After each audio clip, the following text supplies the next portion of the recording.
Corliss Slack paid 41 bullwhackers in silver that afternoon, and he paid Orpha Tarver in cattle no man in the yard would have taken for free.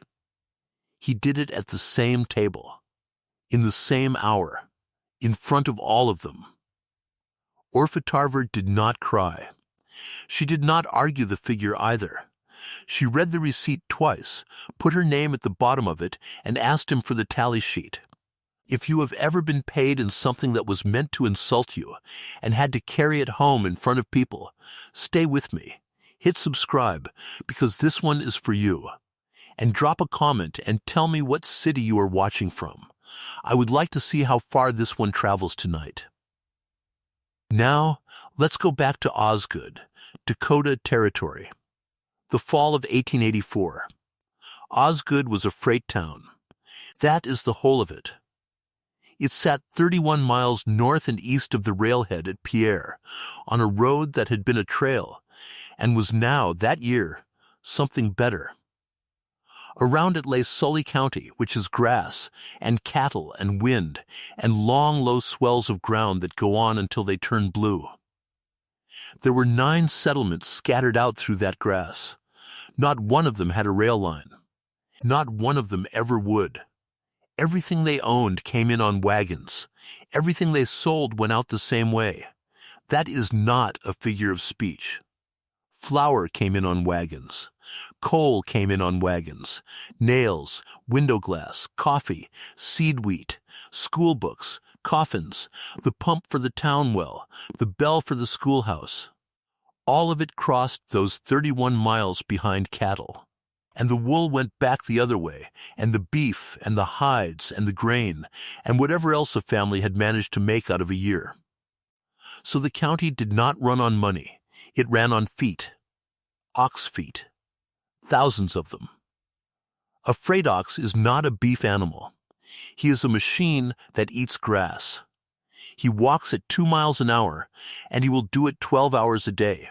And 6 yoke of them in front of a loaded wagon will move 3 tons over ground that would break a horse team in a week.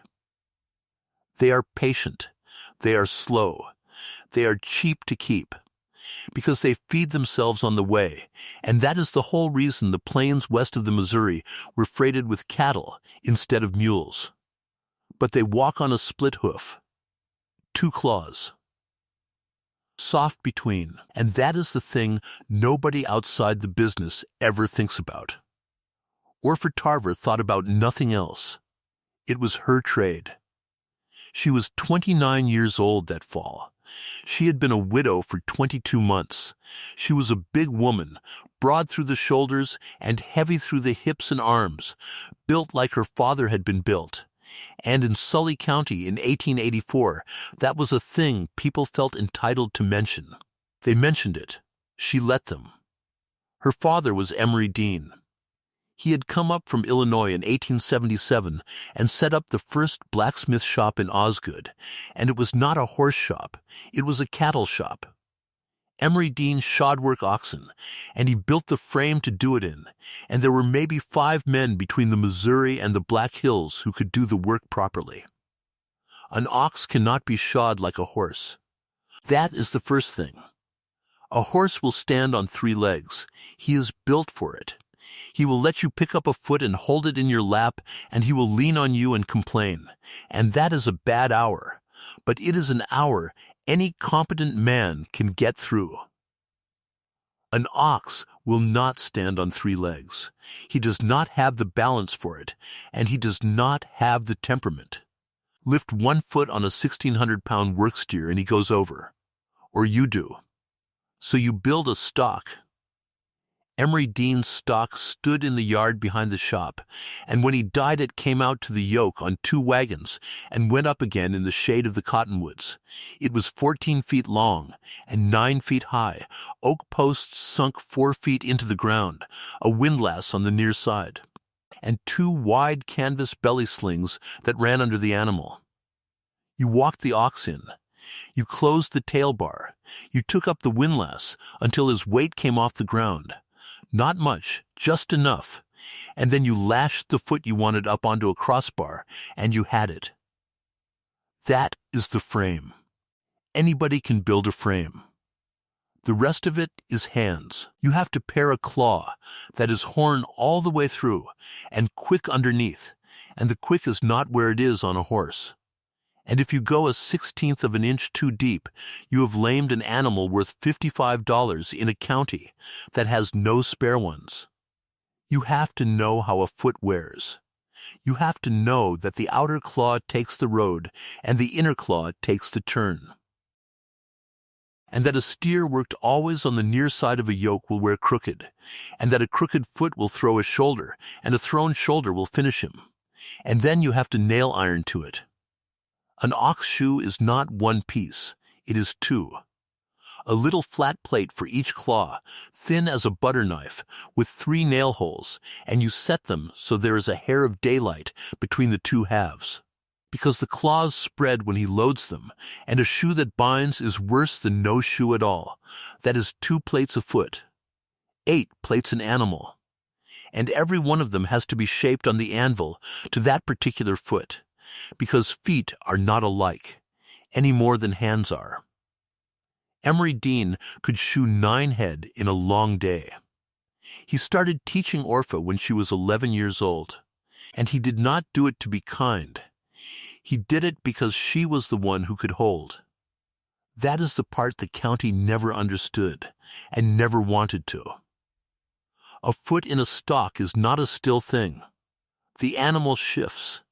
He lays weight into you when he is frightened, and 1,600 pounds does not have to move far to move you.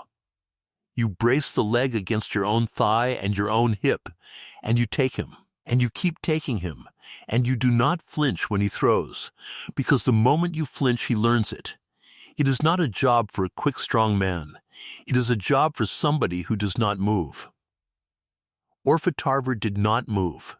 By the time she was 16, she was doing the near feet, while her father did the off. By 19, she was faster than he was. By 22, she was better, and he told her so out loud in front of a customer, which was the only compliment he ever paid her, and the only one she ever needed. She married Reuben Tarver in the spring of 1880. He was a quiet freighter with 3 wagons and a bad chest, and he was kind to her, and there is not much more to tell about him, except that he took lung fever in the February of 1883 and was gone in 11 days. They had 320 acres on Kettle Creek, 4 miles east of Osgood, in a bend where the grass came up green a week before anybody else's. The brand was a yoke. Emery Dean had registered it in 1878 as a joke about his own trade, and it had outlived him. So that is who was standing in the freight yard on the 26th of October, 1884, a widow of 22 months. A shop's worth of tools, 320 acres with a note on it, and a season's wages owed. She had worked that season on the road. Slack and Company ran 24 wagons out of Osgood. And in the spring Corliss Slack had come out to the yoke and hired her as the outfit's foothand at $48 the month, which was good money, and which he had offered because his cattle were coming up sore and he was losing days he could not afford. She had been on the road with them from the middle of June to the middle of October. 4 months. She had shod on the trail out of a wagon with a portable stock made of 6 poles and a lashing, in the wind and in the rain, and at night, when there was no other time to do it. She had trimmed 300 feet a week. She had pulled gravel out of white lines with a knife in her teeth. She had walked the string every morning before daylight, and listened to them walk, because a foot going bad announces itself in the sound of the step long before it announces itself in the limp. She had told Corliss Slack in July that his cattle were coming apart. She told him again in August. She told him a 3rd time in September at the camp on the Divide, with 3 of his wagon bosses listening. He had said, each of the 3 times, that cattle wear out. That is what they are for. Settlement Day was the 26th of October. It was held in the freight yard because there was no building in Osgood big enough. Slack and Company's yard was 2 acres of packed dirt behind the store, with a long wagon shed on the north side and the corrals running back to the creek. And on settlement day they set a plank table out in the middle of it on 2 barrels, and the men came in off the road for their money. There were about 60 people in that yard. 41 of them had wages coming. The rest had come to watch. Because in a town of 200, the paying off of a freight outfit is an event, and because Ione Slack sold cider at the store door and made a day of it. The clerk was a young man named Ansel Crome, who wore a celluloid collar and had been in the territory 14 months. He read the names. Corliss Slack sat behind the table with the box in front of him and counted the coin out himself, 1 stack at a time, sliding it across the plank, and each man put his mark or his name in the book and stepped away. Purdy Ott, wagon boss, 4 months, $240. Levi Bain, bullhacker, 5 months, $175. It went on like that for the better part of 2 hours. It was a bright, cold day, with a hard blue sky over it and no wind to speak of, and the light in that yard was the flat white light you only get on the plains in late October, where everything has an edge on it. Orpha Tarver stood back by the wagon shed with her coat over her arm and waited her turn, and she was the last name in the book. That was not an accident. Ansel Crome had told her so, apologetically, the week before. Mr. Slack wanted her settled last. She had not thought anything of it at the time. At about 3:30, Crome read her name out, and the yard went quieter than it had been all afternoon, which was the first thing that told her. She came up to the table. She was wearing a dark green wool work dress that had been good once, and a cream apron over it that was not cream anymore. And her hair was pinned up and coming down on the left side, the way it always did by the middle of the day. Corliss Slack did not count anything out.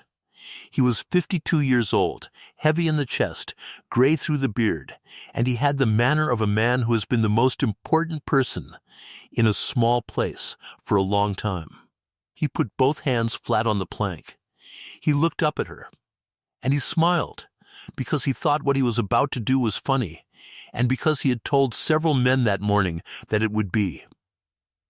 "Orpha," he said, "you've got $192 coming."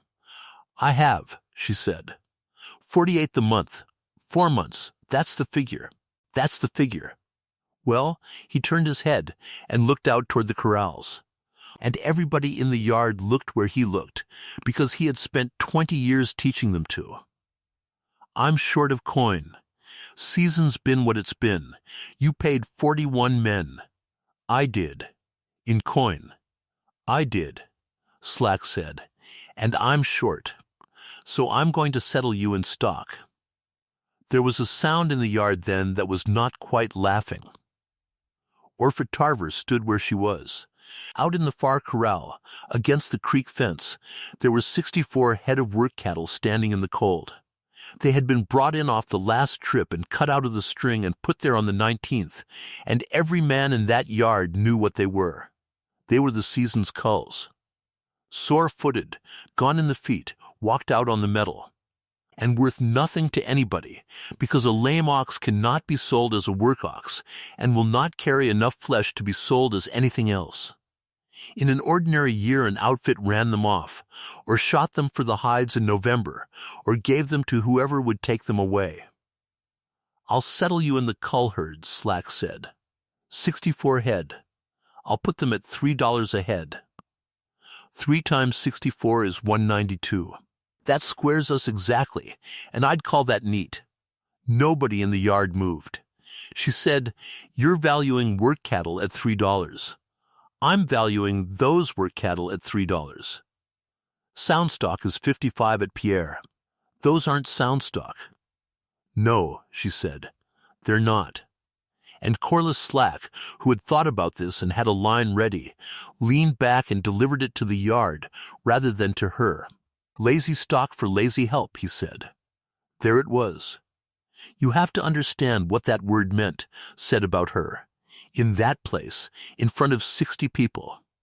It was not about her work, and everybody there knew it was not about her work, because she had been on the road 4 months and had put a knife to more feet that season than every man in that yard put together. It was about her body. It was the word this county had been circling for 2 years without quite saying, and Corliss Slack had now said it out loud at a plank table on a bright afternoon and given it to them, free to use. They used it. Within a week it was in the store and in the church and in the schoolyard. Lazy, Orpha Tarver did not answer him. She stood there for perhaps 4 seconds. She has been asked about those 4 seconds since, and what she said years later was this: she was doing arithmetic. She was not deciding whether to be angry. She was working out what 64 head of ruined cattle would eat between November and April. Then she said, "Write it out." Slack blinked. "What?" "Write it out," she said. "The whole of it. Head at $3, delivered where they stand, in full settlement of $192 of wages, and I want the ear numbers on it. All 64. That'll take Chrome an hour. Then it'll take him an hour," she said. "I'm not signing for a herd I can't identify." And she stood there, in front of 60 people, while a 24-year-old clerk in a celluloid collar wrote out 64 numbers in a book.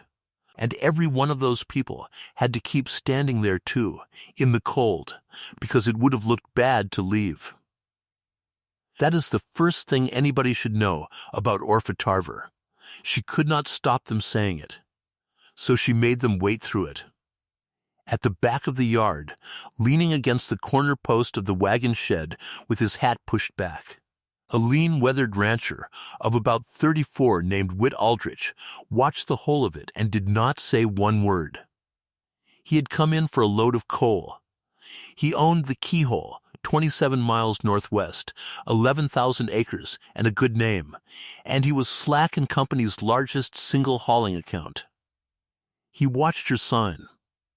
He watched her take the receipt, fold it once, and put it inside her dress against her ribs, which is where a woman in that country put a thing she did not intend to lose.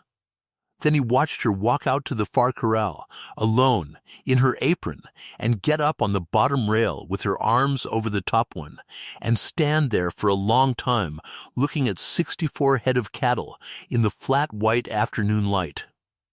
She did not look beaten. That was the thing he could not account for afterward, and he thought about it the whole 27 miles home. She looked like a woman reading. It took her 4 days to walk them home. 19 miles. 4 days. That is 5 miles a day, and it was slow because it had to be slow. She went out to the corral on the morning of the 27th with a sack of oats and a bell. Purdy Ott was on the fence. "You want a hand?" he said. "No, they'll not drive." "They'll drive," she said. "Not for you." "They'll drive," she said again, and opened the gate. He was wrong, and he was also right. They would not be driven. A sore ox does not run and does not lead. He stands. He turns his head away from you, and he stands, and if you push him, he will go 40 feet and stop again. And a man with a whip will spend a whole day making a mile and hate every one of them. So she did not drive them. She walked in front. She had the bell in her hand and a sack of oats on her shoulder, and she went up the road at a walk that was slower than theirs, and she rang the bell every 20 steps, and she did not once look back. 11 of them came out of the gate behind her. Then 20. Then the rest in a loose, sore string, heads down, taking the soft grass on the shoulder of the road because the road hurt. That is the second thing anybody should know about her. She had spent 4 months listening to those particular cattle walk. She knew 9 of them by the sound. They made 5 miles the first day and camped in a draw. She made a fire out of what she could find and did not sleep much. The second day it rained, and they made 4.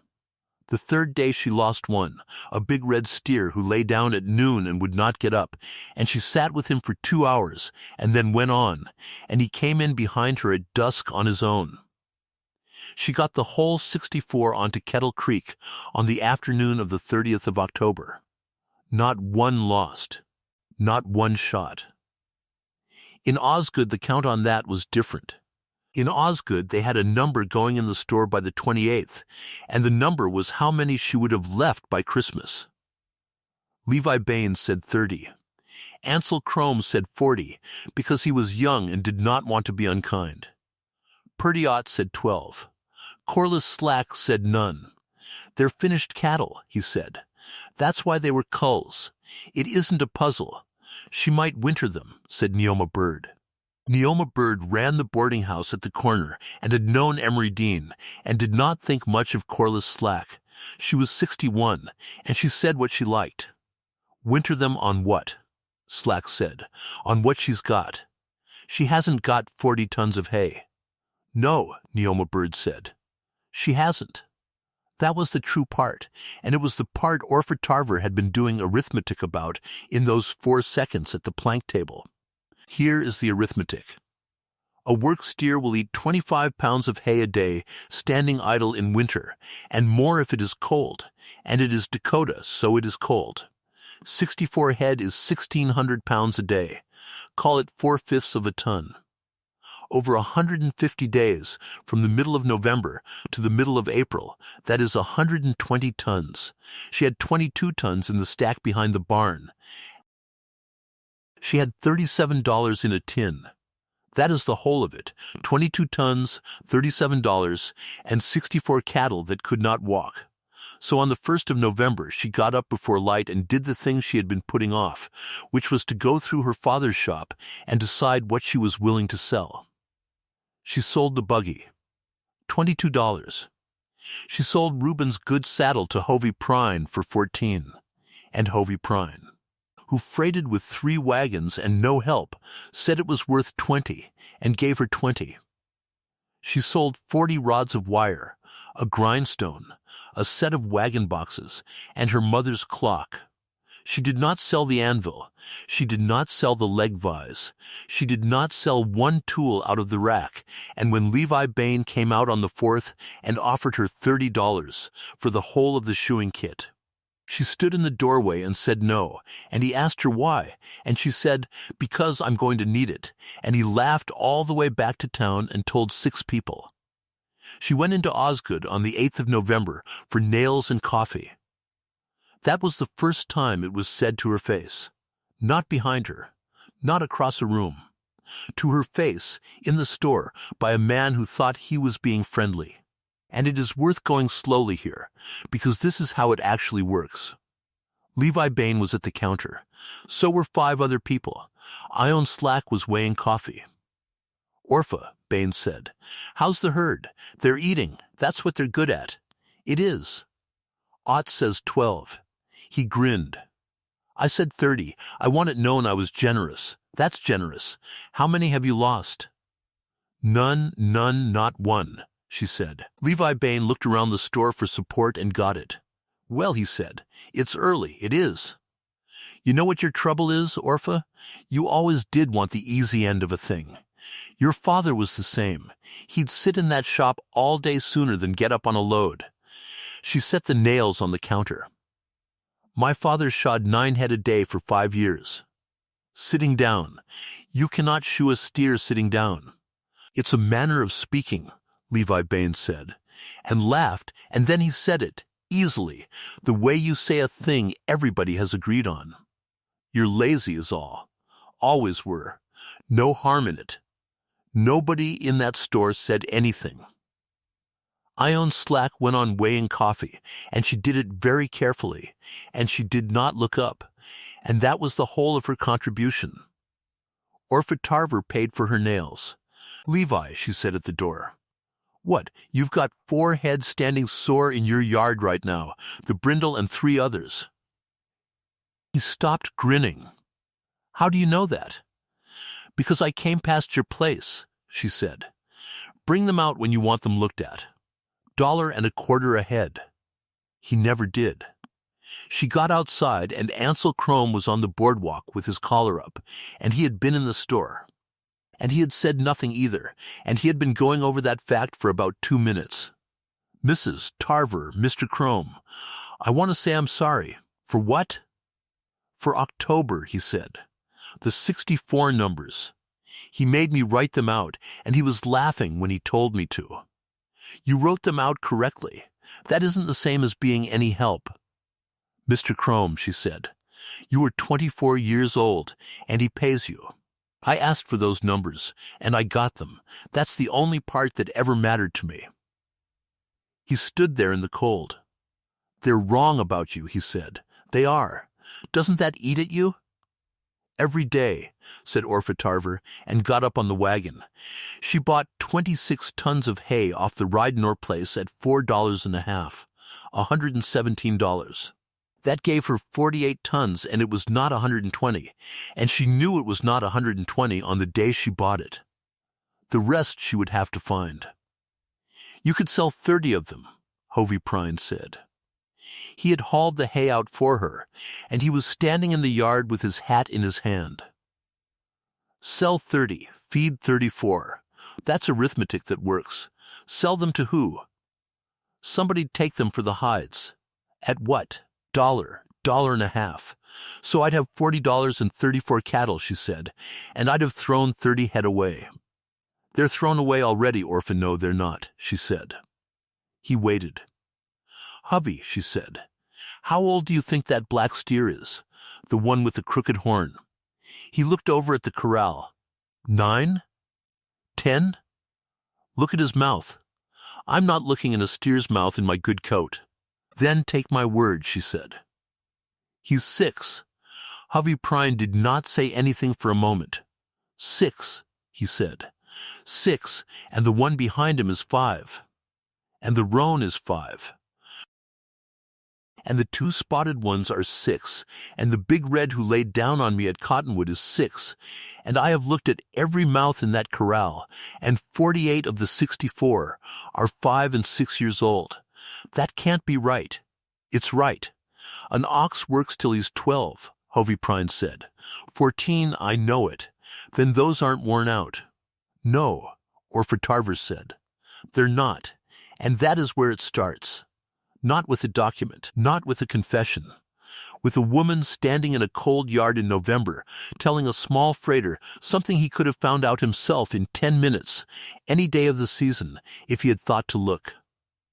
Nobody looks in the mouth of an animal they have already decided about. Whit Aldrich came out to the yoke on the 9th of November. He came for a reason that was almost true.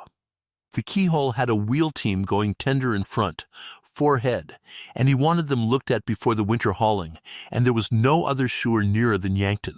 He rode into the yard at about 10 in the morning, and she was under the stock with a knife.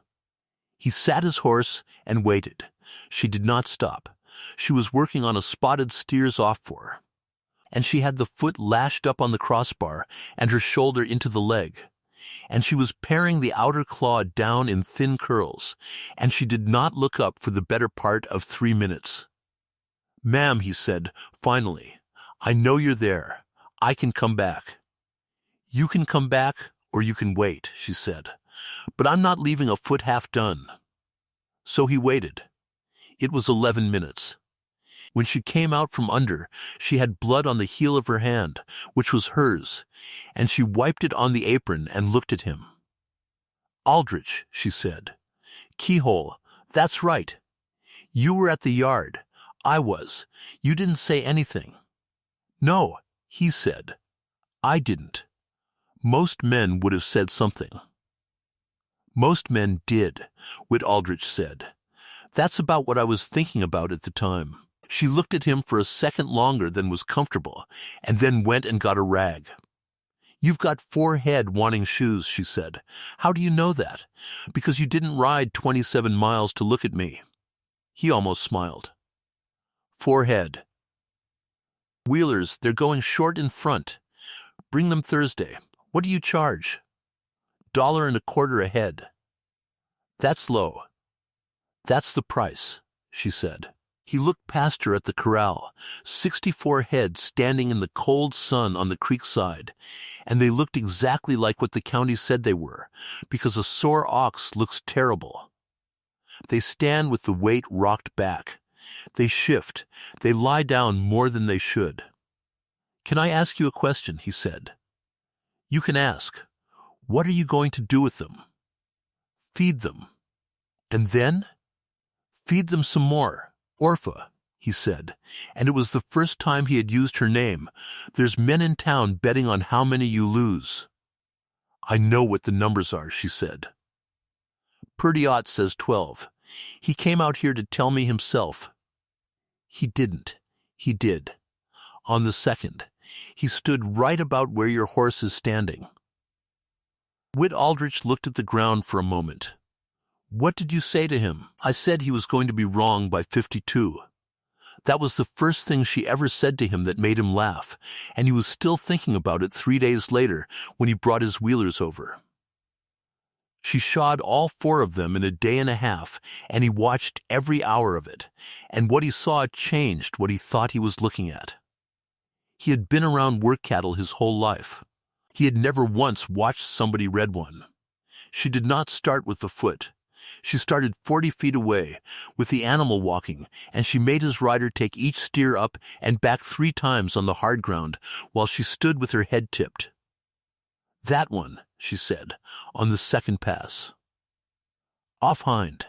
He's not favoring. He's not favoring yet. Listen to him land." And when the foot came up in the stalk there was a stone bruise coming under the sole of the outer claw, black and soft, 3 weeks old and not 3 days, and it would have put that steer out in January on a loaded wagon 20 miles from anywhere. "How did you hear that?" Aldrich said. "He's landing on the inside. He's been doing it since about the middle of October. And he's doing it because it hurts on the outside, and he'll do it until he's ruined a shoulder. Your man would have found it in 6 weeks. My man's been with cattle 20 years.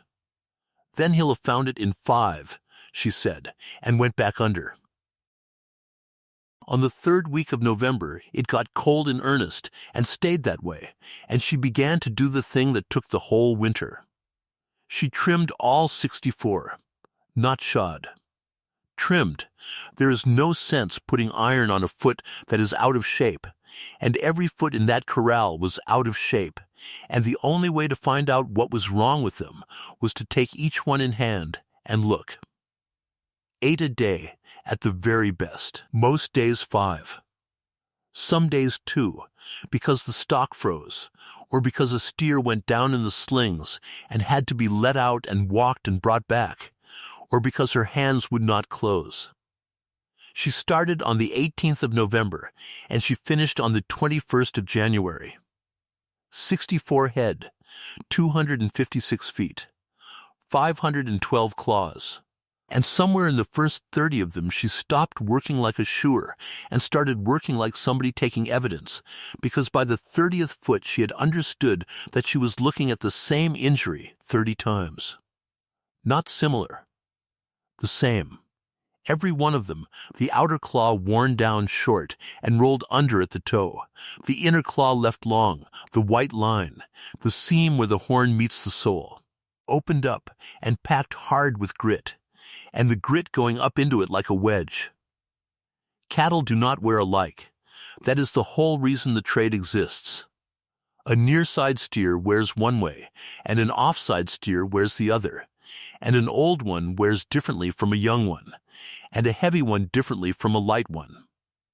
In any string of 64 you will find 15 patterns. She found one. She sat down on the block on the evening of the 9th of December with her hands in a bucket of hot water and said it out loud to nobody, because there was nobody to say it to.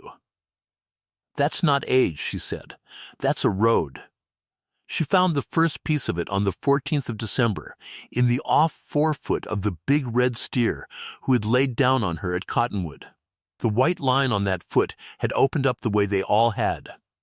She ran the point of the knife along it to clean it out, and the point stopped. She worked it a minute and levered, and a wedge of stone came out of the horn and dropped into the mud, and she picked it up and turned it over in her fingers and stood there in the cold with it. It was a chip of blue rock about the size of a thumbnail, sharp on three edges.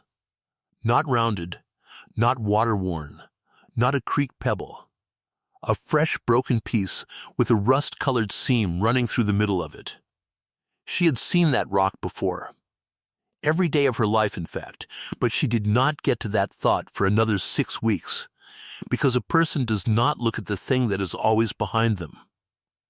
She put the chip in her apron pocket. That night she put it in a tobacco tin on the shelf over the stove.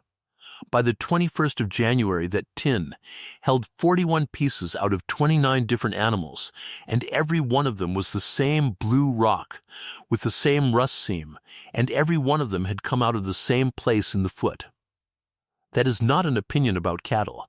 That is 41 pieces of stone in a tin.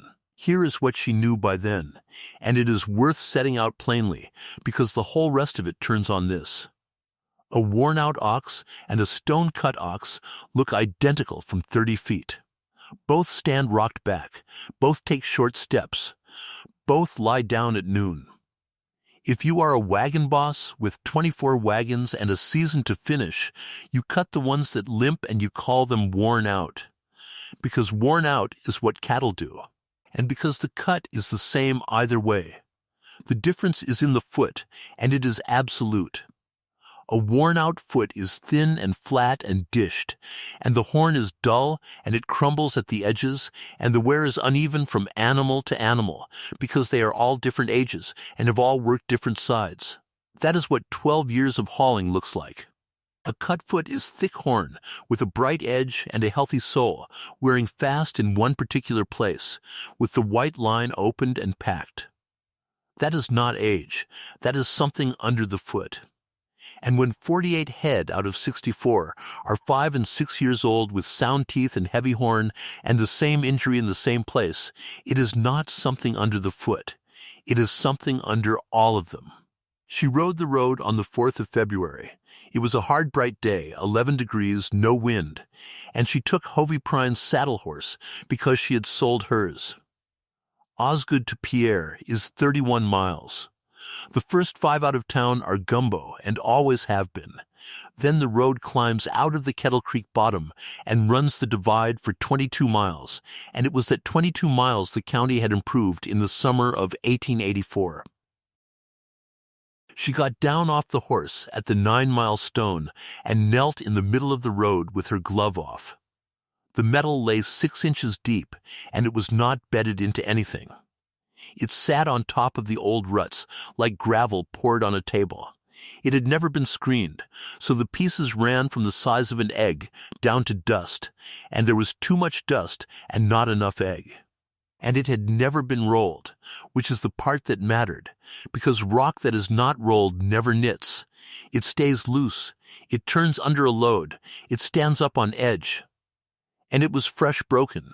Every face on it was a cleavage face, sharp on 3 edges, with a rust-colored seam running through the middle. She sat back on her heels in the middle of the Pierre road and took the tin out of her coat and opened it in her lap. And she laid one of the wedges out of the big red steer's foot down flat against the metal, and there was no difference between them at all. She stayed there long enough that her knees went numb. Then she got up and rode the whole 22 miles, and she stopped 7 more times. And at every stop it was the same rock. Understand what that road was to those people. It was the best thing Sully County had ever done for itself. It had been argued for 3 years, and voted in 1883, and built in 1884, and the whole point of it was that the gumbo stretch turned to soup in the spring, and a loaded wagon could sit in it 4 days. Metal the divide and you can haul in April. Metal the divide and the wool goes out 3 weeks earlier and comes back 3 weeks earlier, and every family in the county is better off. They were proud of it. Ione Slack had a photograph of the work party in a frame behind the counter, and it had been quietly taking the feet off the county's cattle for a year and a half. Because a soft road wears a foot. That is all a soft road does. But 6 inches of loose, sharp, unscreened rock does not wear a foot. It cuts one. Every step drives a piece up into the white line, and the piece stays, and it works deeper, and in 200 miles you have a lame animal that anybody will tell you is worn out. She counted, riding home. She did not mean to, and she could not stop. 9 heads standing sore in Ridenour's yard. 4 at the Bain place. 6 behind the livery in Osgood, which was 3 more than the livery had ever kept. And 120 head over the last 2 years out of Slack and Company alone, culled and run off, and never once looked at. Because looking at them was a woman's job, and the woman had told him 3 times. She got home after dark on the 4th and did not eat. She sat at the table with the lamp and the tin, and she got out a pencil and a piece of butcher paper, and she wrote the thing down in a straight line the way her father had taught her to write down a job. Rock cuts the foot. Foot goes bad. Ox is culled. Culled ox is worthless. County buys new cattle. New cattle go on the same road. She looked at that for a while. Then she wrote under it, "Whose rock?" And that is the sentence that stopped her. Because she knew whose rock. She had known since she picked up the first chip and had refused to know it for 6 weeks. There is one ledge in Sully County that throws blue quartzite with a rust seam. It is not a common stone in that country. It is not in the creek gravels, and it is not in the buttes north of town. It outcrops in exactly one place, and that place is the North Butte on the Yoke, 900 yards from her own door, and she had been climbing on it since she was 6 years old. Emery Dean sold that ledge in the fall of 1881. He did not sell the land, he sold the stone. The Osgood Building Committee wanted foundation rock for a courthouse they never finished building, and they offered him $400 for the right to quarry the north ledge, and he took it because $400 in 1881 was an enormous sum to a blacksmith with a shop and a daughter. He used it to pay off the last of the place. That is not a detail. That is the reason the yoke belongs to Orpha Tarver. 320 acres on Kettle Creek in a green bend, clear and in her name. And it is clear because a man sold a hill of rock in 1881 and put the money against a note. The courthouse was never built. The committee dissolved in 1883, and its assets went to the county, and the quarry right went with them. And in June of 1884, the county road contract was let, and the contractor was told he could take his metal off the Dean ledge and not have to haul it 40 miles. The contractor was Corliss Slack, 22 miles at $318 the mile. $996, the largest single contract Sully County had ever let. So there it was, on a piece of butcher paper on a kitchen table in February of 1885. Corliss Slack built a road out of her father's rock. The road cut the feet off his own cattle. He culled the cattle and called them worn out, and when the woman who had told him 3 times came for her wages, he paid her in the ruined animals at $3 a head and called her lazy in front of 60 people. Every part of that could be shown. The mouths could be shown. The feet could be shown. The 41 chips in the tin could be laid on any table in the county beside a handful of metal off the 9-mile stone, and no honest man could look at the 2 piles and say they were different. And she could not say one word of it. She sat with that for a long time, and she worked it from every side, and it came out the same every time. The first question out of any mouth in Sully County would be the one she had written on the paper. Whose rock? And the answer would be Dean Rock, off the yoke, and there is not a man in that county who would hold the distinction between selling a hill and building a road badly. They would not be dishonest about it. They would simply be angry, and they would be angry at something they could see. And what they could see was a hill on her land and a woman standing next to it. Ridenour had 9 head down. Bain had 4. The livery had 6.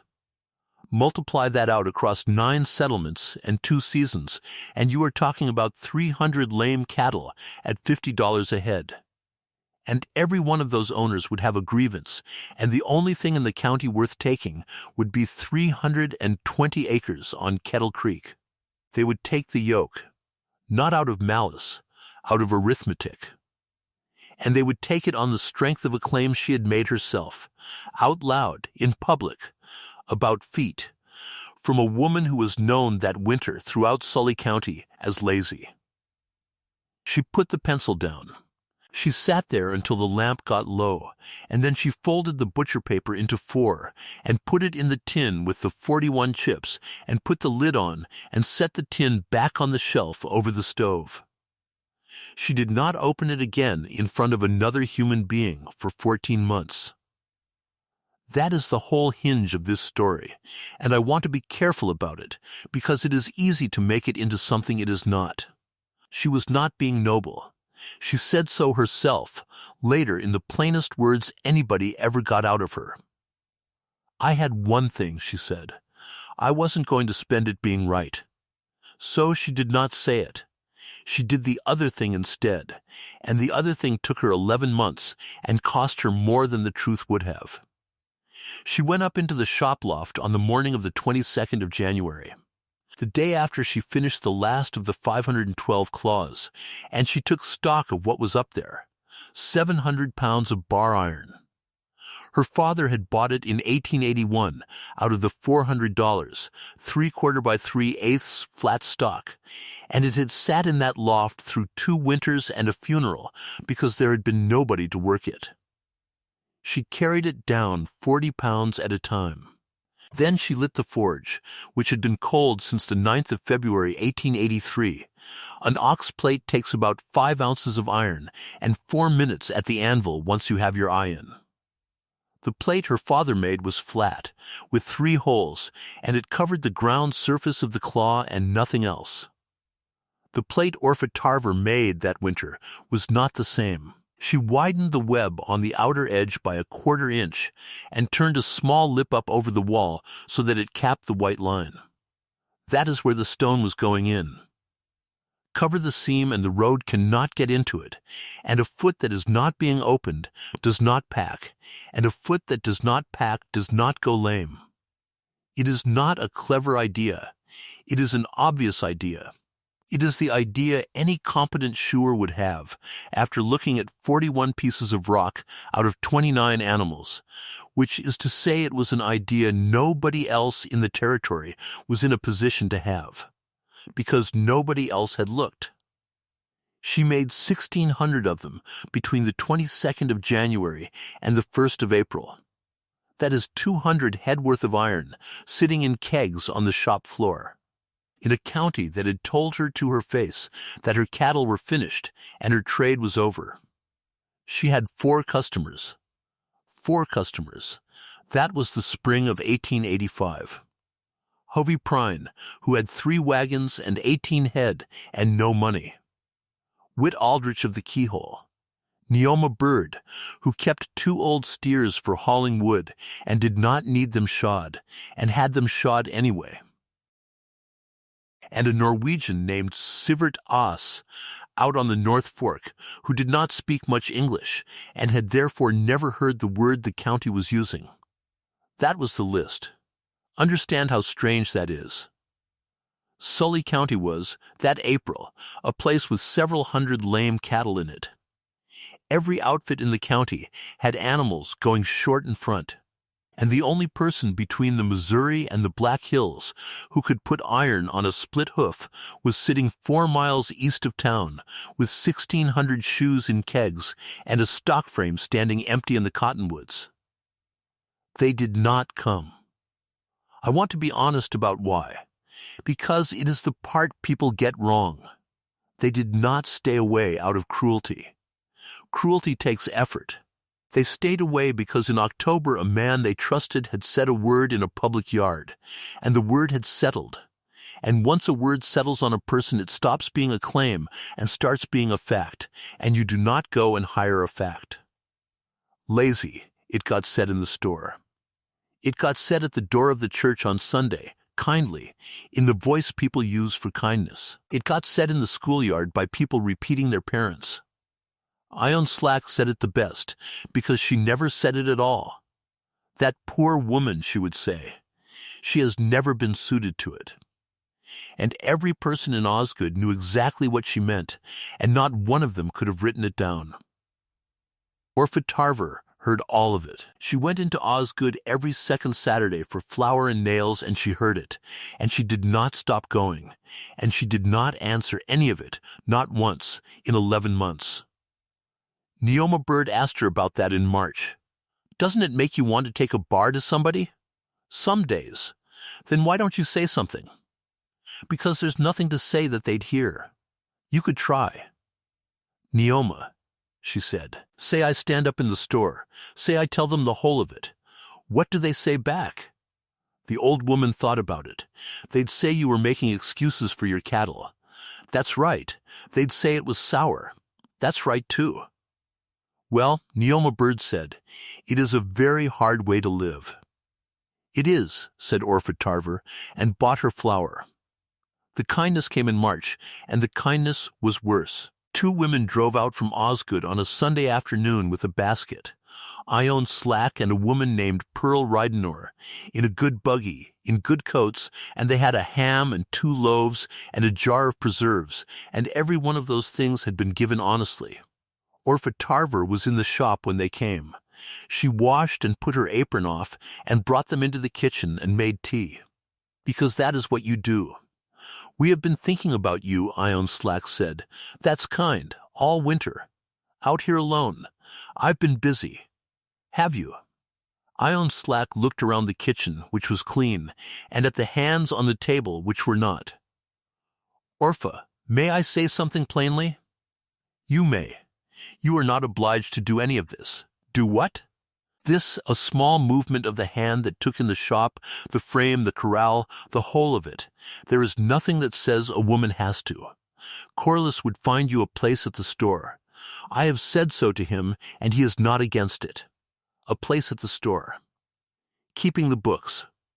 Or the post window. It is warm, and it is respectable, and it is $6 the week. That's a fair wage, Orpha Tarver said. It is a very fair wage. It is. And I've got 1,600 shoes on that shop floor.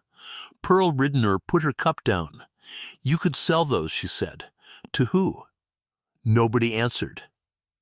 That's the thing about a shoe, Orpha said. It's only worth anything to somebody who's going to put it on a foot. Ione Slack tried once more, and she tried well, and I think she believed every word of it.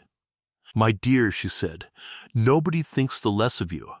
Nobody in Osgood thinks one thing about you except that you have had a hard time and that it has been too much for you, and that is not shameful. It is only true. Is that what they think? It is. Mrs. Slack, she said.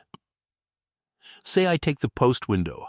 Say I'm there 3 years. What do they say about me then? They'd say you were a great help. They'd say I finally saw sense, said Orpha Tarver, and they would be saying it about the same woman who is sitting here now. Nothing would have changed, except that I'd have agreed with them. Ione Slack put her gloves on. You are proud, she said. It was not unkind, it was almost admiring, and it was entirely final. I am. Pride is expensive out here. So is the post window, said Orpha Tarver. They left the basket. She would not send it back, because sending a basket back is a speech, and she was not making speeches. So she ate the ham over 9 days and washed the jar and had Hovey Prine return it in April. And Ione Slack told that story in Osgood for a month, and she told it truthfully. And the version everybody took away from it was that the Tarver woman had been offered honest indoor work at $6 the week and had turned it down flat. Which was true. You see how it works. You do not have to lie about somebody. You only have to leave out the shoes. Here is what nobody in town knew that spring. The 64 were coming right. Not all of them. She lost 3 in February, which is fewer than any man in that county would have believed, and more than she could stand. And she buried them herself in the frozen ground above the creek, and did not tell anybody. And 5 more were never going to work again, and she knew it by March. And she kept them anyway, and they were still on that place 9 years later, fat as barrels, doing nothing whatsoever. But the other 56 came right. They came right because a foot is not a wound. A foot is a growing thing. Horn comes down from the coronet at about 1/4 of an inch a month, and if you take the pressure off it, and you clean the seam, and you keep the animal off hard ground, the foot grows itself new from the top in 8 months. That is all. That is the entire secret. It is not skill, and it is not kindness. It is time, and 22 tons of hay, and knowing that the thing is worth waiting for. By the middle of April, there were 56 head of 5- and 6-year-old work cattle standing on Kettle Creek with clean feet and their winter weight back on. And Orpha Tarver had shod 24 of them with her own plates, and she had walked them 4 miles a day on the county road to see what the plates did.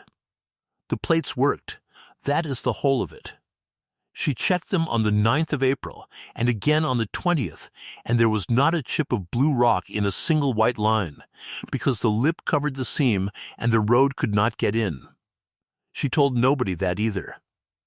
Corliss Slack came out to the yoke on the 28th of April.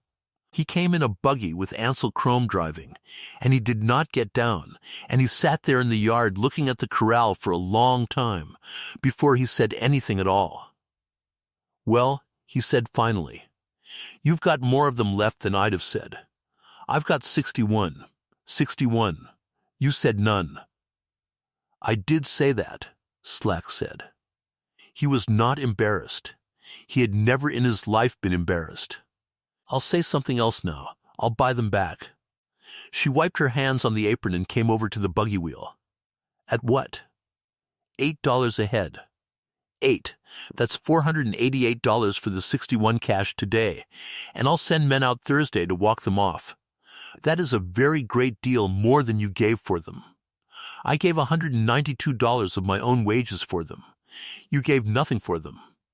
Slack said, and smiled. That's the beauty of it. She stood with her hand on the wheel rim and looked at him, and he had come out there believing he was doing something generous, and that is the thing to hold on to, because he was not a monster, and it would be easier if he were. "Mr. Slack," she said, "why do you want them?" "Because I'm 40 head short for the season, and cattle are 55 at Pierre. They were finished cattle in October. They were. And now they're worth 8. Now they've had a winter," he said. "A winter puts flesh back on." "That's not a mystery, Orpha, no," she said. "It isn't." And she stood there a second and had the whole of it right in her mouth. She could have said it in 11 words. A winter did not put the flesh back. I put the feet back, and here is the tin, and here is what is in it, and here is where it came from. She did not. "No," she said again. "Thank you. I'll keep them." Slack's face changed then, and it changed the way a man's face changes when generosity has been refused and he has to find another explanation for what he is feeling. "You'll keep 61 head of cattle you can't work, can't sell, and can't feed. I'll keep them. To do what with? That's mine to know." "It is the poorest business decision I have ever watched somebody make," Corliss Slack said, "and I have watched a good many. Drive on, Ansel. That was the first offer, and she refused it, and it was the easiest of the 4. The second one came in the middle of May, and it came from family, which is always worse." Leif Tarver was Reuben's older brother. He had gone east to Sioux Falls in 1881 and done well in the implement trade, and he was a decent enough man in the way of men who are decent when it costs $6 in stage fare. He came out to the yoke on the 16th of May, and he sat in the kitchen and looked at the walls. "You can't stay out here, Orpha. I'm out here. You're 29 years old. You've got a hill and a creek and a shop full of a man's tools, and you are the joke of a county. I have heard what they call you. I heard it twice between the stage office and the store. I know what they call me." "Then come to Sioux Falls," Tarver said. "There's a room over the office. Maddie would be glad of you. You'd keep house and you'd have a town around you, and nobody in it would know one thing about any of this." And that, if you want to know, was the offer that was hardest to refuse, and it was hardest because it was kind, and because he meant it, and because for about 4 seconds she wanted it. A room. A town. Nobody knowing. "Leif," she said. "What would I do there?" "Keep house." "For how long?" "For as long as you liked. And in 3 years, when somebody asked what I did before, what would I tell them?" Leif Tarver looked at the table. "You'd tell them your husband died." "That's right," she said. "That's what I'd tell them. And it would be true, and it would be the smallest true thing anybody ever said about me." She got up and put the kettle on and stood with her back to him. "I shoe cattle," she said. "I am the only person inside 200 miles who can do it properly, and my father taught me from 11, and I have 1,600 shoes in kegs on that shop floor.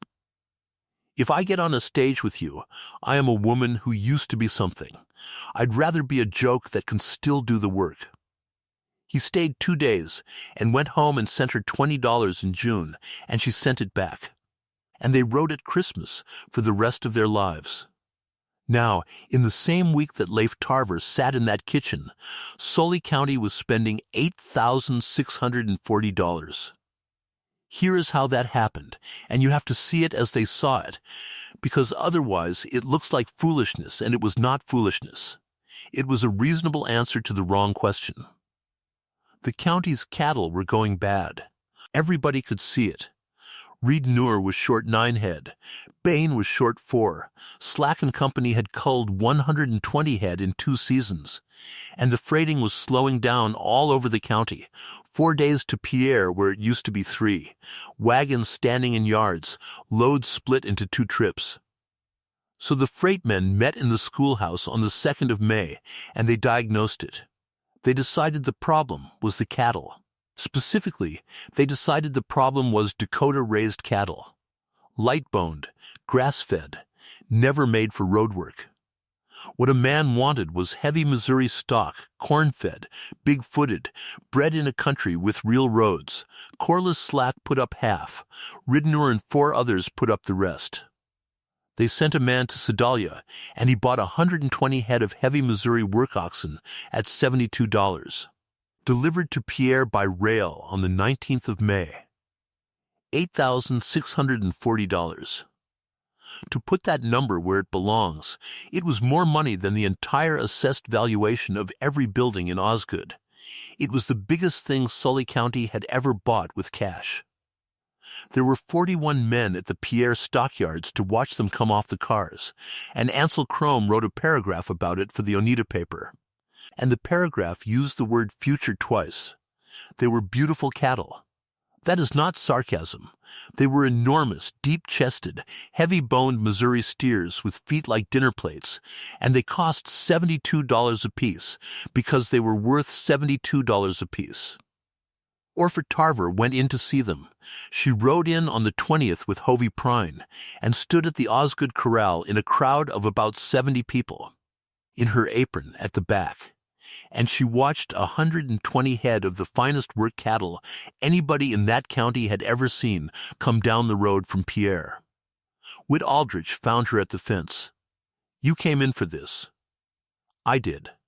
"Why?" She did not answer for a moment.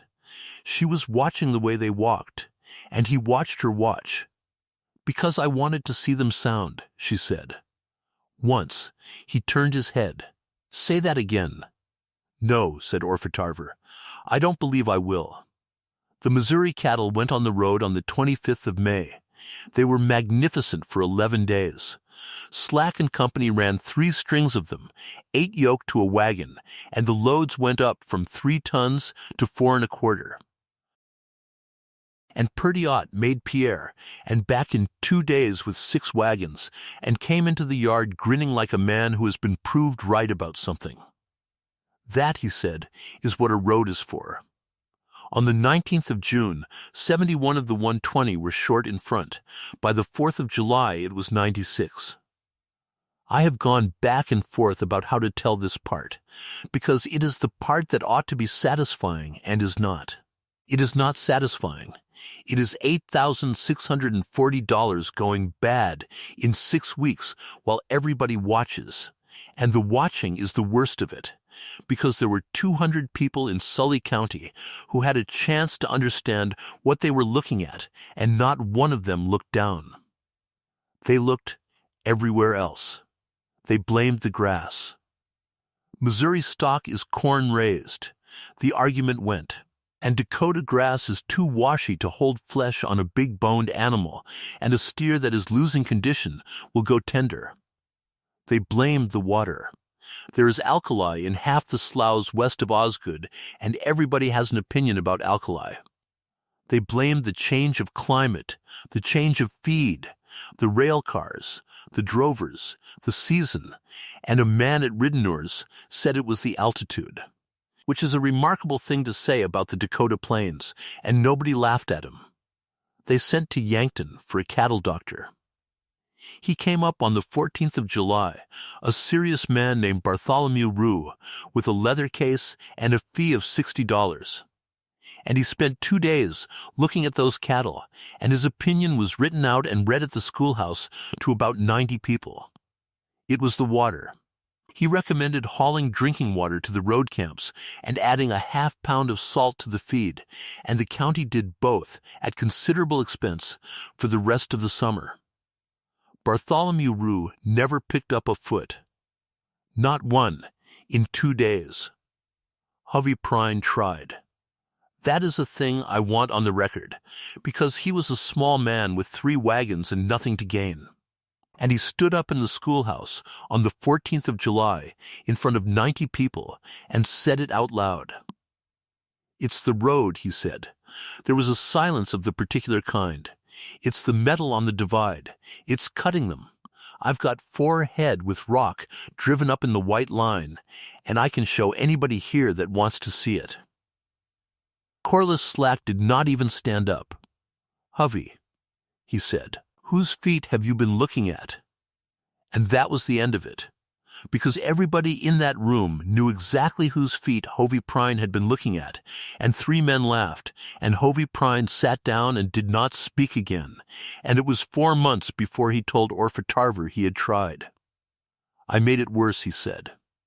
You did, she said. Thank you. Here is a fact I want to put down plainly. At any point that summer, Orpha Tarver could have ended it in about 20 minutes.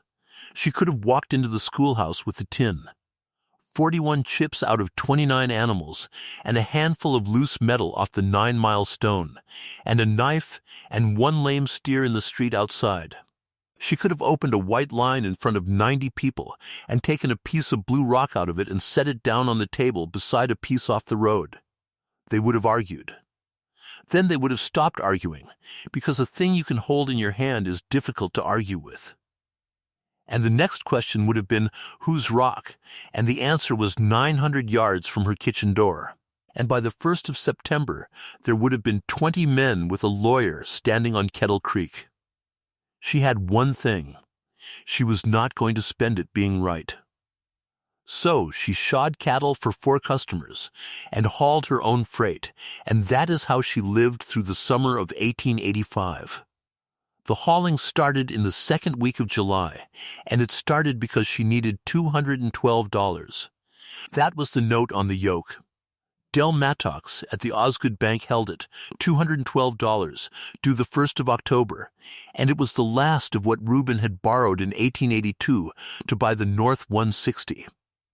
She had $31 in the tin in July, so she went and got Reuben's 2 wagons out of the shed, and she greased them, and she went through the harness chains.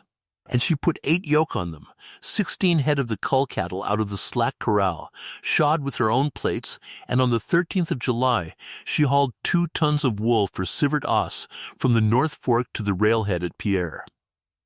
She left Osgood at 4 in the morning. She was in the Pierre yard at 7 that evening. 31 miles, loaded in one day. You have to understand what that meant to the men in that yard. Osgood to Pierre was a 2-day haul. It had been a 2-day haul since there was an Osgood. Every outfit in the county did it in 2 days, camped at the 16-mile crossing, and came in the second afternoon. And the reason it took 2 days was that you could not push cattle on that metal without breaking them, and everybody knew it, and nobody knew that they knew it. She did it in 15 hours because her cattle did not hurt. The yard boss at Pierre was a man named Ott Vandiver, and he came out and walked the length of both her strings with a lantern. Whose cattle are these? Mine. Where'd you come from today? Osgood today this morning, she said. 4 o'clock. He walked up the line again. He got down and picked up a foot, which is not a thing a man does casually with a strange animal, and she let him. What in the world is that? He said. That's a shoe. That's not any shoe I ever saw. No, she said. It isn't. He wrote her name in the yard book that night, and by August every freighter working out of Pierre had heard that there was a woman at Osgood running 15-hour trips, and about a third of them believed it. None of them were from Sully County. That is the thing about a word that is settled on a person. It travels less than you would think, and it stops at the county line, and it also does not let anything else in. In Pierre, she was a woman with fast cattle. In Osgood, she was lazy. Those are 31 miles apart. Purdy Ott came out to the yoke on a Wednesday evening at the end of July. He came at 8 o'clock, in the dark, on a horse, leading 1 ox. That is the whole scene, really, and you can see all of it from those 3 facts. A wagon boss does not lead 1 animal 4 miles at 8 at night unless he has waited for the road to empty. She came out of the shop with the lamp. Ott, Mrs. Tarver. He had never once called her that in 4 months on the road. It had been Orpha, or it had been nothing at all. That's your own steer, she said. He is, not the outfit's. Mine. I've had him since he was 2.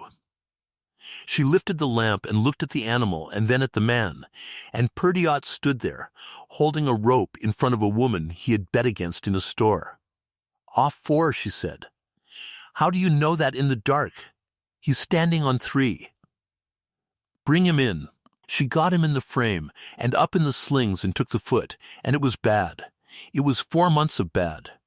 There was rock driven up in that white line so far that the horn had grown over the top of it and closed the seam, and it had been working in there since the spring. She had it out in 20 minutes, and she did not say 1 word while she worked. Will he do? Ott said. He'll do. He wants 3 months off and a plate on him. 3 months. Or he's finished. Your choice. I'll give him the 3 months, Purdy Ott said. She let him down and walked him out and put the tools away, and Ott got out his purse. What do I owe you? $1.25.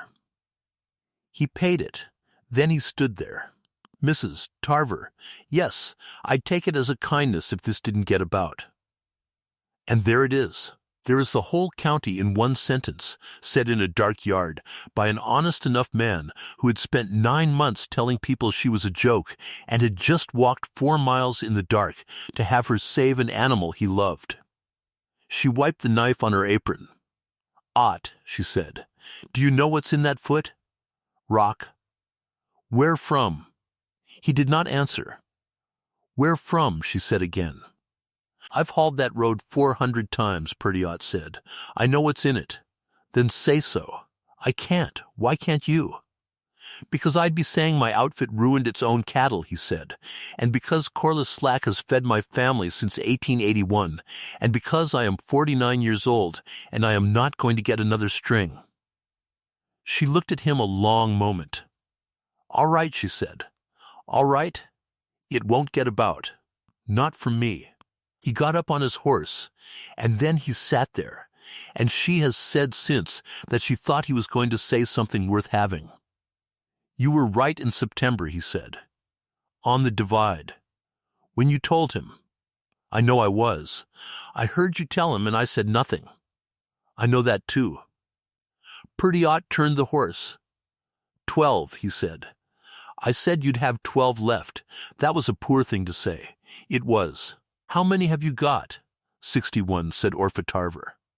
He rode off into the dark, and that steer stood in her bottom pasture for 3 months and went back to work in November, and Perdiot did not say one word in public about anything for another 6 months. But he was in that schoolhouse in January, and when it came to it he stood up, and I will get to that. She made 9 trips between the 13th of July and the 20th of September at $1.10 the hundred, and she shot 170 head for her 4 customers and for 6 more that came in from outside the county at $1.25. 170 head at $1.25 is $212.50. I will come back to that number. Del Mattox came out to the yoke on the 3rd of August. He was 44.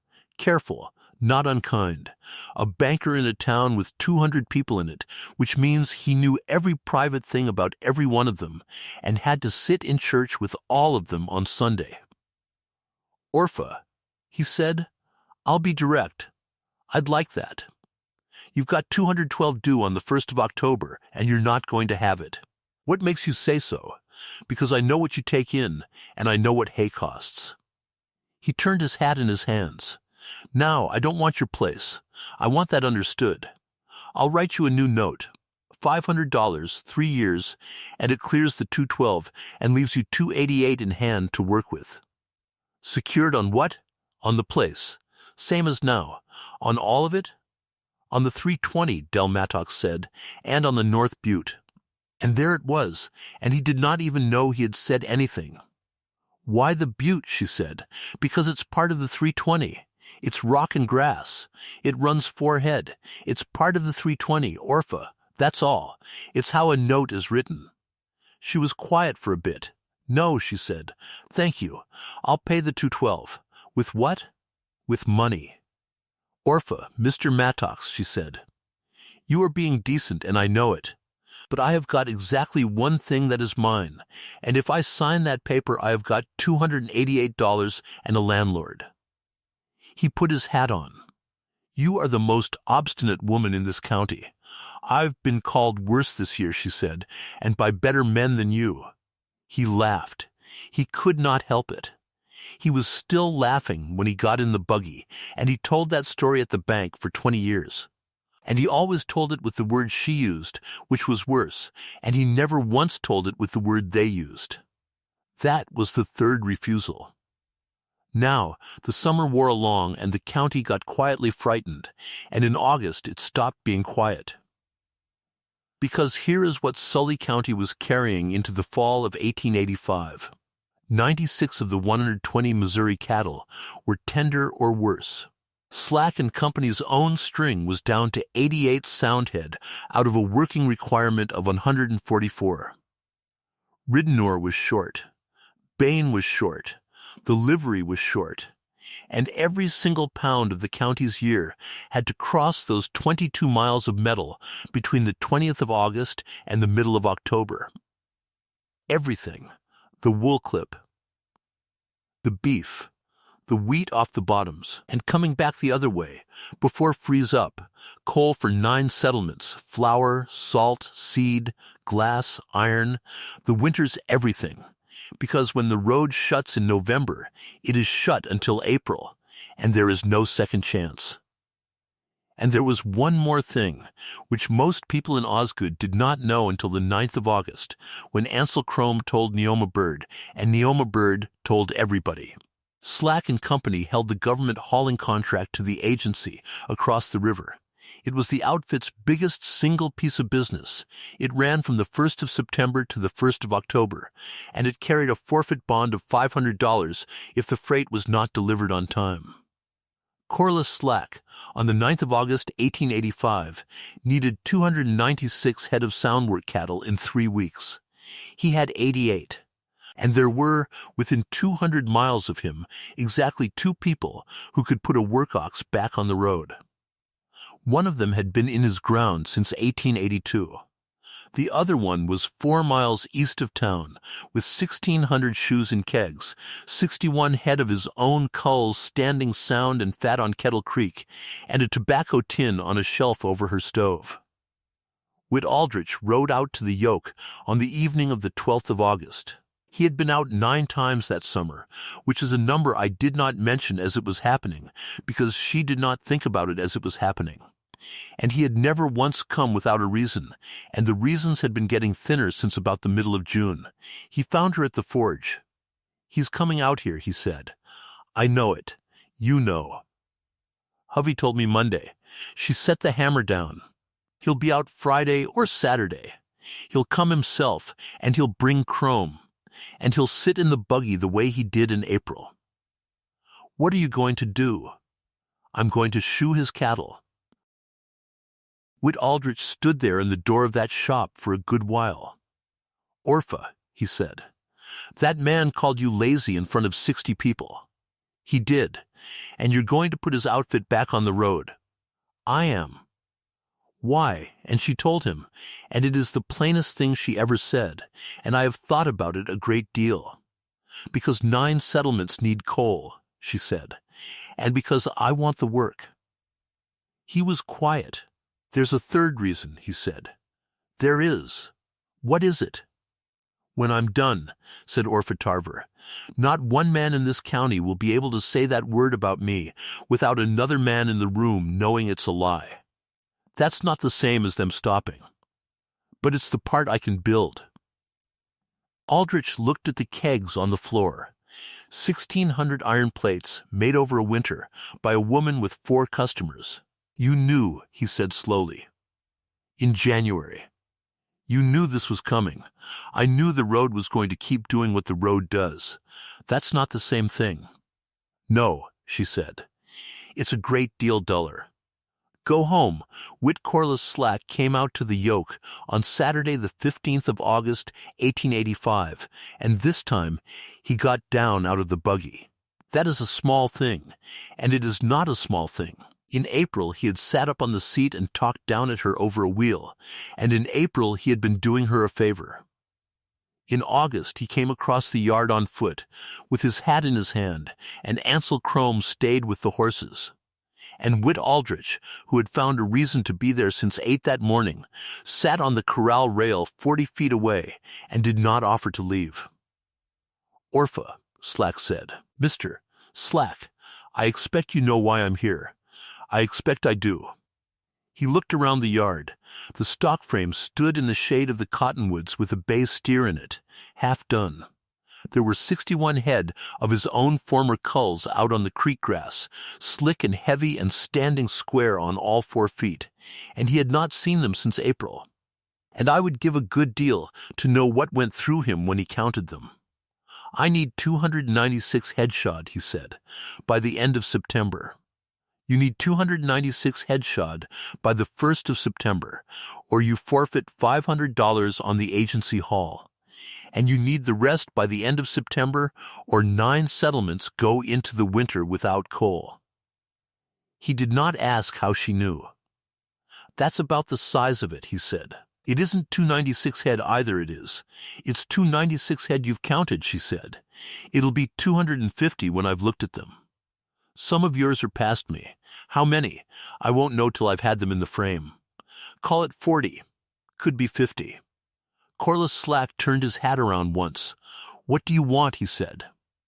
Now, everybody in Sully County has a version of what happened next, and most of the versions are wrong in the same direction. They have her holding him up. They have her naming some enormous figure and watching him swallow it. It makes a better story, and it is not what she did. "My price is $1.25 a head," she said. "Same as I charge Hovey Prine, same as I charged the keyhole in November." Slack blinked at her. "That's $370 for the whole of it." About that. Orpha, he said, I'll pay you 5 a head. No, 5 a head is $1,480. That is more money than your husband made in 3 years. I know what it is. Then take it, Slack said, and there was something in his voice that was almost pleading, because a man like that cannot stand to be under an obligation he has not paid for.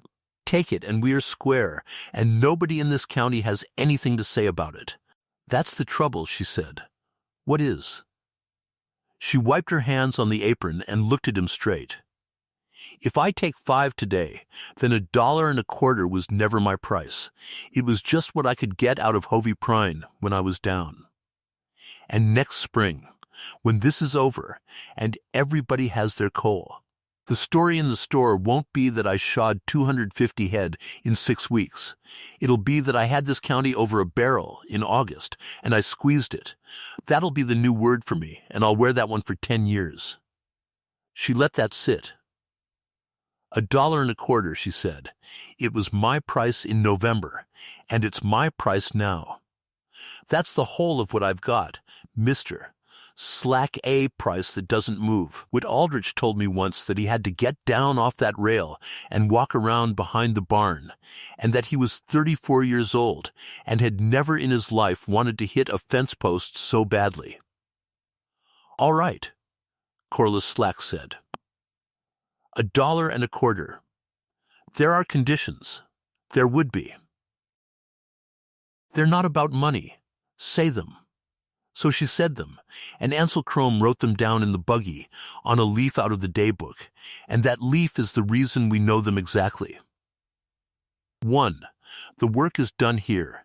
She would not go to his yard, and she would not work out of a wagon. The cattle come to the yoke 4 miles out of Osgood, in strings of 8, and they come at the hour she names, and they wait where she says. 2.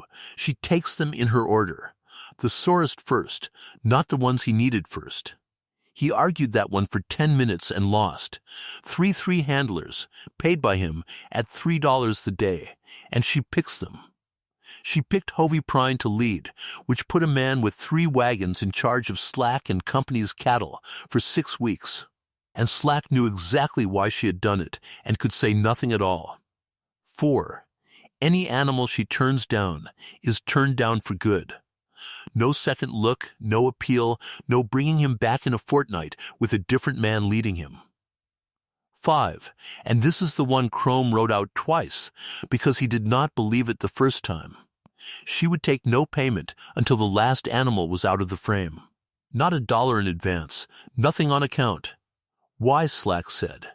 Because if you owe me at the end, you'll have to hand it to me in front of somebody. She started on Monday, the 17th of August, at 20 minutes past 4 in the morning. She finished on Monday, the 28th of September, at about 9:30 at night. 43 days. I am going to give you the numbers first, and then I am going to try to give you the rest of it, because the numbers are easy, and the rest of it is what actually happened. She looked at 296 head. She turned down 41. That left 255, and she trimmed and shod all 255, and 6 of them twice, so call it 261 animals through that frame in 43 days. That is 1,044 feet. 2,088 claws. Something over 2,000 iron plates out of the 1,600 she had made, so she was at the forge past midnight 9 different nights making more. Average of 6 head a day. Best day 11, on the 4th of September. Worst day 2, on the 21st, when a big roan went down in the slings and it took 3 hours to get him out and up and walking. She did not miss a day, not one in 43. Now the rest of it. By the end of the first week, there were people at the gate. It started with the men who brought the cattle out, because a string of 8 head takes 2 men, and the 2 men had nothing to do for the 3 hours their animals were in the frame. So they sat on the corral rail.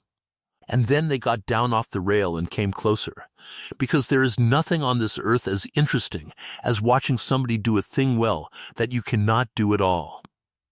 By the 24th of August, there were 20 people in that yard on an ordinary Tuesday. By September, there were 40. They came out from Osgood in the afternoons. Ranch hands, freighters, the boys from the livery, women with baskets, Ansel Crome on his half-day, and old men who had not been on a horse in 3 years and got on one. Neoma Bird came out twice a week with bread and a boiler of coffee and set up on the tailgate of a wagon and would not take a cent for any of it. And they watched a heavy woman in a filthy cream apron work. You need to see this properly or none of the rest of it lands. She stood at that frame from before light until she could not see. She wore an old pair of Reuben's canvas trousers under the dress by the second week because the dress was not survivable, and she took a good deal of talk about that too, and she did not care. Her hair came down by 7 in the morning every single day. Her hands split across the knuckles in the first week and split again in the third, and she wrapped them in rag and kept going. She lost the nail off her left thumb on the 2nd of September when a steer set his weight down on her hand against the crossbar, and Hovey Prine said she stopped for about as long as it takes to say a short word, and then said, "Bring the next one." And here is the part that changed the county, and it was not the strength, it was the reading. Because 40 people a day stood in that yard and watched her put her head down beside a walking steer and say, before the animal reached her, which foot was wrong. Off hind. He's not lame. He's not lame yet. Bring him. And then the foot would come up on the crossbar, and she would clean it out with a knife, and there would be a piece of blue rock sitting up in the white line like a wedge in a log. And she would flick it out into the dirt and go on paring, and she would never say one word about where it came from. She did that in front of witnesses, something over 400 times in 43 days. She never once said the word road. But you cannot flick 400 pieces of the same blue rock into the same dirt in front of the same people and have nothing happen. By the middle of September, there were 3 men in Sully County who had worked it out on their own, and by the end of the month there were 9, and none of them had been told a thing. They had simply stood in a yard and watched, which is all anybody ever needed to do. I want to give you a few of those days as they actually ran, because 43 days is a number, and a number is very easy to nod at without feeling anything. On the 19th of August, she was in the frame at 4 in the morning and worked until 20 minutes past 8 at night, and she did 7 head. And then she went into the shop and made 60 plates by lamplight, because the size she needed for the heavy Missouri cattle was not a size her father had ever had much call for. On the 22nd it rained all day, a cold, hard-driving rain out of the northwest. And there is no roof over a stock frame, and there never has been. And she worked 9 head standing in it, with the water running off the point of her chin and her apron the color of the yard. On the 26th of August, a schoolteacher named Alva Renner brought 11 of her pupils out from Osgood in a wagon at 3 in the afternoon. Because she had decided, on her own authority and without asking anybody, that this was a thing worth their seeing, and they sat along the top rail for 2 hours, and she made them count the pieces of blue rock that came out of the feet. There were 14 that afternoon. Alva Renner wrote the number on the blackboard the next morning and left it there for a week. And she never explained it to another living soul, and 3 of those pupils were still talking about it 60 years later. On the 1st of September, the first 96 head went out on the agency hall, and the wagons came past the yoke gate at 5 in the morning in the half-dark, 12 of them, and every animal on that road had been through her frame in the preceding fortnight. She did not go out to watch them pass. Hovey Prine said she was already at work on the next string, and did not so much as raise her head, and that he thought at the time it was pride, and understood some years afterward that she was simply too tired to walk 90 feet. On the 4th she did 11 head, which was the most she ever did in one day in her life. On the 6th, a Sunday, Reedner drove 4 of his own cattle out and stood in the yard with his hat in his hands and asked whether she would take private work on a Sunday. and she said she would take work on any day anybody brought it, and he offered her $5 a head because his animals were not Slack's animals, and he did not want to be thought a man taking advantage. She charged him $1.25 and would not discuss it. Ridenour told that in Osgood himself, which was the first time anything true about her, had been carried into that town by a man who owed her nothing. And on the 11th of September, in the middle of the afternoon, with perhaps 35 people standing around that frame, a young hand off one of the river outfits said the word. He did not mean much by it. He was 20 years old and repeating what he had been told in a bunkhouse, and what he said was that it was a queer thing to see the laziest woman in the county working like that. Pearl Ridenour was standing 6 feet from him with a basket on her arm. "You will not say that here," she said. The young man started to explain himself. "I heard you perfectly well," Pearl Ridenour said. "You will not say it here, and you will not say it in my hearing anywhere else, and if you want to know why, you may stand where you are for the next 2 hours and work it out." That is the woman who had sat in Orpha Tarver's kitchen in March and offered her a post window at $6 the week. Nobody had argued her out of anything. She had simply stood in a yard for 2 hours on 4 separate afternoons and watched a woman do work, and the word had come loose on its own. Orpha Tarver, who was under a bay steer at the time with a knife in her hand, gave no sign of having heard any of it. And Hovey Prine, who was holding the animal's head and was watching her face, said she went on pairing at exactly the same speed, and that a tear went down the side of her nose and into the dirt, and she never once put her hand up to it. Then she said, "Bring the next one." Whit Aldrich was the first of them, and he did not work it out. He was handed it, in a way, and he made a great deal more of it than she wanted. He came to her on the evening of the 14th of September. She was sitting on the block outside the shop with her hands in a bucket, which is how she ended every day that autumn, and it was nearly dark, and Hovey Prine had taken the last string back to town. Aldrich sat down on the ground with his back against the shop wall, which is not how a man of that county sat down in front of a woman, and he had a piece of blue rock in his fingers, and he was turning it over. "I picked this up out of your yard," he said. "There's a lot of it in my yard. There's a lot of it on the 9-mile stone, too, and on the 11, and the 14, and the 19. I rode the whole 22 miles on Thursday, and I got down 8 times. She did not say anything. "Orpha, it's the road." "Is it?" she said. "Don't do that. Not to me." He held the chip up. "I have watched you take 400 of these out of feet. You knew in the winter. You have known since, before I ever came into this yard." She took her hands out of the water and dried them on the apron, slowly, and looked out at the dark where the creek was. "Since the 4th of February, she said. "Then why, in God's name, ask the second question?" she said. "You've had it in your mouth for a week." Whit Aldrich sat with that. He was not a fast man. He was a thorough one, which is a different thing, and it is why she liked him. "Where does the rock come from?" he said. "There's one ledge in this county that throws blue quartzite with a rust seam. Where?" She lifted her chin at the dark. "North, 900 yards. He did not say anything for a long time.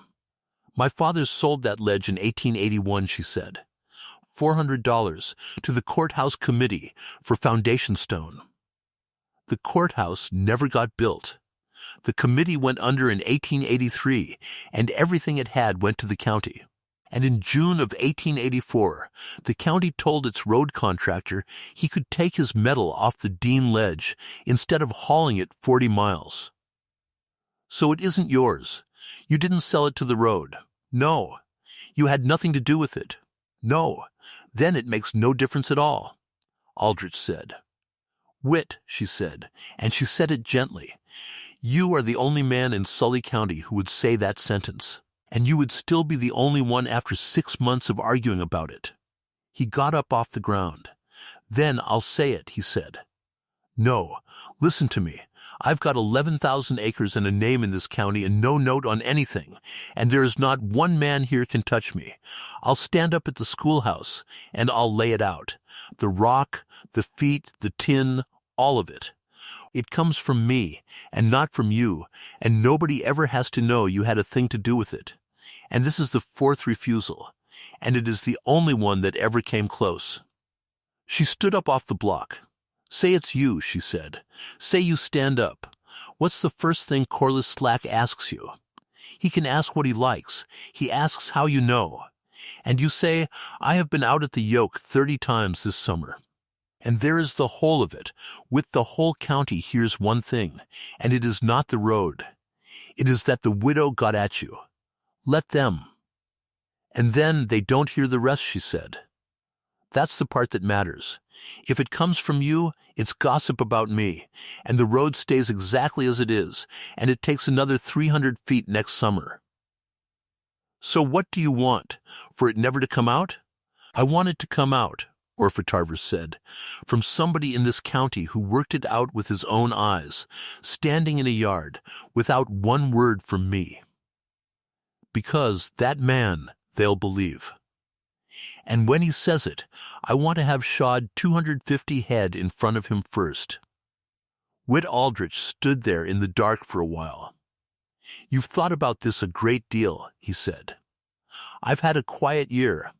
Then, the 19th of September happened, and after that it did not matter very much what anybody in Osgood believed, because 30 men saw it. The agency hall went out on the 16th.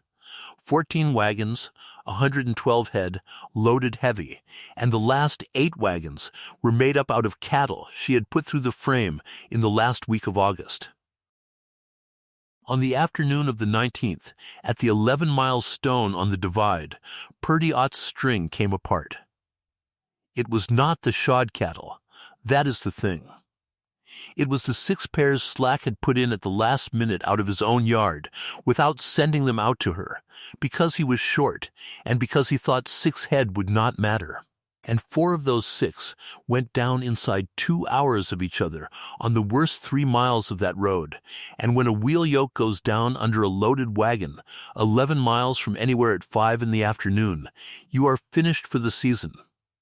There were 14 wagons standing on that road at sundown, with the government freight on them, and the bond due in 12 days. A man named Levi Bain rode into Osgood at 8 that night. He went to Slack's house first. Then he rode 4 miles further out. She was in bed. She had been in the frame since 4 in the morning. She got up, and she put the portable stock into the wagon, 6 poles, a lashing, a windlass off the barn, and 2 kegs of plates, and the forge box, and the anvil, which is 140 pounds, and which she and Levi Bain got up over the tailgate between them. And she put 4 yoke of her own cattle on it, and she went out that road at 10 at night with 2 lanterns. She got to the 11-mile stone at 20 minutes to 2 in the morning. She shod 14 head between then and noon the following day. Not 4. 14. She looked at all 6 of the ones that had gone down, and she turned 2 of them loose in the grass, and told Purdy Ott to leave them there, and she did the other 4. And then she went down the whole string, all 112 head, in the lantern light, and by the smell and the sound of them. And she pulled 10 more out that were going to fail in the next 30 miles, and had not failed yet. She built a fire, set the anvil on a flat rock, and made 31 plates on the road in the dark, because she ran out of the size she needed. There were about 30 men on that road by daylight. Some had come out from Osgood with the news. Some were freighters who had stopped because the string was blocking the way. Whit Aldrich got there at 6 in the morning with 4 of his own men and a load of feed. And at about 8 o'clock in the morning, Corliss Slack came up the road in a buggy and got out and stood at the edge of the light and watched a woman he had called lazy in front of 60 people work afoot with a knife in her teeth. She did not look at him. Not once in 4 hours. Hovey Prine watched for it, and said she never so much as turned her head. The wagons rolled at 20 minutes past noon on the 20th of September. They made the agency on the 27th, 4 days inside the bond. And on the 1st of October, 1885, Orpha Tarver walked into the Osgood bank at 10 in the morning with a canvas sack, and Del Mattox came out from behind the desk himself. And she counted $212 onto that counter in coin, in front of 7 people. And when it was counted, she had 50 cents left in the sack. She put the 50 cents in her pocket. "There's your note," she said. "There it is," said Del Mattox. "I'd like the paper." He got it out of the box and stamped it and handed it over, and she folded it once and put it inside her dress against her ribs, which is where a woman in that country put a thing she did not intend to lose. She was 4 steps from the door when a man at the window said it. Not loudly, not even meanly. It was almost affectionate, the way a town says a thing it has stopped examining. "Well," he said, "there goes the laziest woman in Dakota." And 3 people laughed, and one of them was still laughing when the door shut. That was the 1st of October, 1885. After 43 days and 261 animals and a night on the divide with 2 lanterns. The word had not moved an inch. Corliss Slack paid her on the 3rd of October. He paid her in the freight yard, at the plank table, on 2 barrels, because that is where Slack and companies settled accounts, and because she had put it in the conditions that he would have to hand it to her in front of somebody. There were 4 people there. Ansel Crome, Purdy Ott, Neoma Bird, who had walked down from the boarding house and stood where she could see, and Levi Bain, who had come for a different reason and stayed. Crome read it out. 261 head at $1.25, $326.25. Slack counted it out of the box himself. He was slow about it. He put the last coin down and pushed the stack across the plank, and she picked it up and put it in the sack, and there was a moment when he could have said something, and everybody standing there knew there was a moment. "That's the account," he said. "That's the account." And that was all. He did not apologize. He never did, not once, in the 14 years he had left, and I am not going to pretend otherwise, because this is not that kind of story. But he never used the word again either. Not once. Not in a store, not in a yard, not in a room with men in it. Neoma Bird kept a private count of that for 2 years and reported it to anybody who asked. The rest of the county went right on saying it. That is the thing I most want you to sit with, if you have got this far. She shod 261 head in 43 days. She stood on a dark road at the 11-mile stone with 2 lanterns and put a government contract back on its wheels. She paid $212 in coin on a counter in front of 7 people. And on the 1st of October, a man at the bank window called her the laziest woman in Dakota, and 3 people laughed. Reputation does not fall over. It has to be taken apart, and somebody has to do it, and it cannot be the person it is about. The winter of 1885 was the first easy one she had had in 3 years, and it was easy because of Ott Vandiver. He was the yard boss at Pierre, and he had written her name in his book in July, and in November he began sending her work. Not Sully County work. Hughes County, Hyde County, Sanborn, outfits off the river road who had never heard one word about anybody in Osgood. She shod 96 head between the 4th of November and the 1st of February at $1.25, and she took 3 outside contracts for plates, and she was at the forge 5 days a week, making iron for men she had never met. She hired Hovey Prine 2 days a week at $2 the day. By Christmas there was money in the tin over the stove, real money, more than she had ever had at one time. And it was sitting next to 41 pieces of blue rock and a folded piece of butcher paper. And in Osgood, all that winter, the thing started coming apart on its own. Here is how it actually happened, and it did not happen the way anybody would write it. 9 men in Sully County had stood in her yard in September and watched her flick blue chips out of white lines into the dirt 400 times. In front of them. None of them had been told anything. She had never once said the word. But a man who has watched that 6 times starts picking the chips up. Ellery Nix was the county road overseer. He was 58, a former section man off the Northwestern, dry as a stick, no friend of hers and no enemy either, and the road was the one thing in his life he was proud of. He had walked every mile of that metal in 1884 with a rule in his hand. He was at the yoke gate 6 times in September. On the 11th of November he rode out on the divide with a grain sack and a short bar. And he came back to Osgood with 11 pounds of loose metal off the road, and he laid it out on his kitchen table, and he sat and looked at it for 3 evenings. Then he went to Corliss Slack. This is important. He went to Slack first, privately in December, in Slack's own office with the sack. "Corliss," he said, "it's the metal. The metal. It's not screened. There's too much fine in it, and the fine's got no binder, so the course stands proud. And it's never been rolled. You laid 6 inches of sharp broken rock on the divide and drove cattle over it for a year and a half, and it has been cutting them the whole time." Corliss Slack looked at 11 pounds of rock on his own desk. "Who's been talking to you?" he said. "Nobody's been talking to me. Somebody has.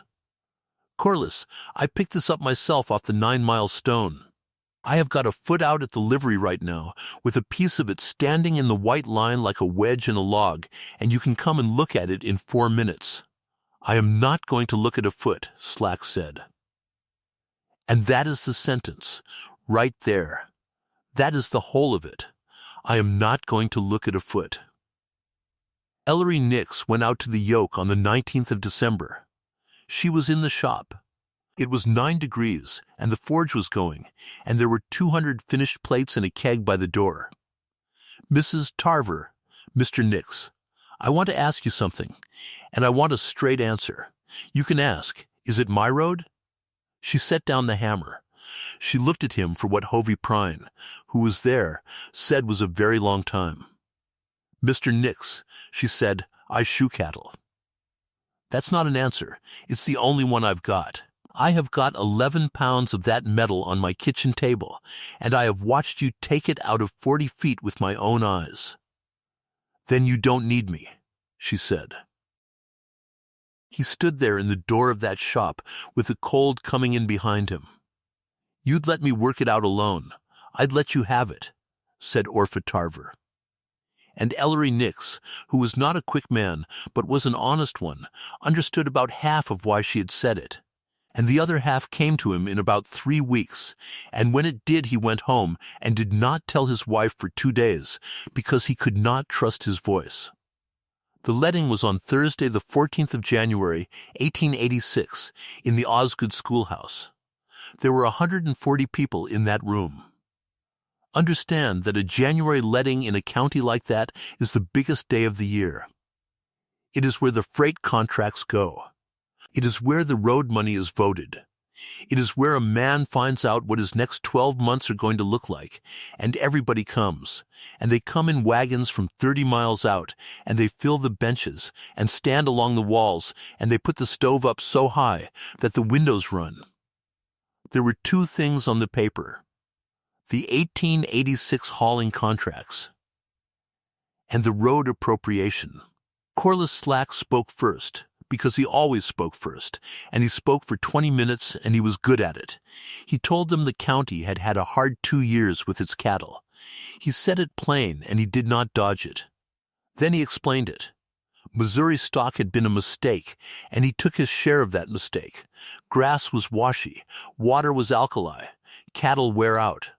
That is what they are for. And he said the road, and here he slowed down, because he knew his room. The road was the finest thing Sully County had ever done for itself. And there were men in that room who had voted it in 1883, when it took nerve, and he was not going to sit still and hear it slandered. There's a notion going around, he said, that our own road has been hurting our own stock. I want to know where that comes from. Ellery Nix stood up. He had a grain sack. He walked to the front of that room and he set the sack on the table and rolled the top of it down. And 11 pounds of blue broken rock sat there in the lamplight, and he did not say anything for a moment, which was the most effective thing he could have done. I laid this road, he said. So if it's wrong, it's mine.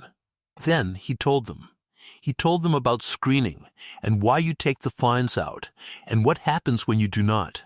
He told them about rolling and that the county had voted $6,996 for 22 miles and no roller had ever been on it. Not one day, because there was not a roller inside 90 miles and nobody had thought to send for one. He told them the metal was fresh broken and sharp on 3 edges and had never knit, and that it stood up on edge under a load, and that every step of every ox on that divide for a year and a half had been a step on a knife. He held up a foot, an actual foot, off an animal the livery had lost in November, wrapped in a sack, and he passed it down the front bench. And there was a piece of blue rock standing in the white line of it, and 140 people watched it go from hand to hand. The room went very quiet, and Corliss Slack, who was not a stupid man, and who could feel a room going, stood up and did the only thing left to him. Ellery, he said, where does that rock come from? Nix looked at him, off the divide. No, where was it quarried? And Ellery Nix, who had not known and had never thought to ask, said the truthful thing, which was the county ledge. North of the creek. The Dean ledge, Corliss Slack said, and he turned and said the rest of it to the room. That's off the yoke. That's Emery Dean's hill. That is that woman's own rock, laid on our road. And now we're being told our road is the trouble by the same family that sold us the stone. There it was, 14 months. Everything she had thought about at a kitchen table on the 4th of February with a pencil and a piece of butcher paper. It came out anyway, and it came out of the mouth of the man who had built the road, in front of 140 people, and it landed exactly the way she had said it would land. You could hear the room turn. Neoma Bird said it was like a wind going across grass. Orpha Tarver was standing at the back, by the door, in her coat, because she had come in for the hauling contracts and had not expected any of this. She did not move. She did not say one word. And Whit Aldrich stood up. He was 3 rows from the front on the aisle.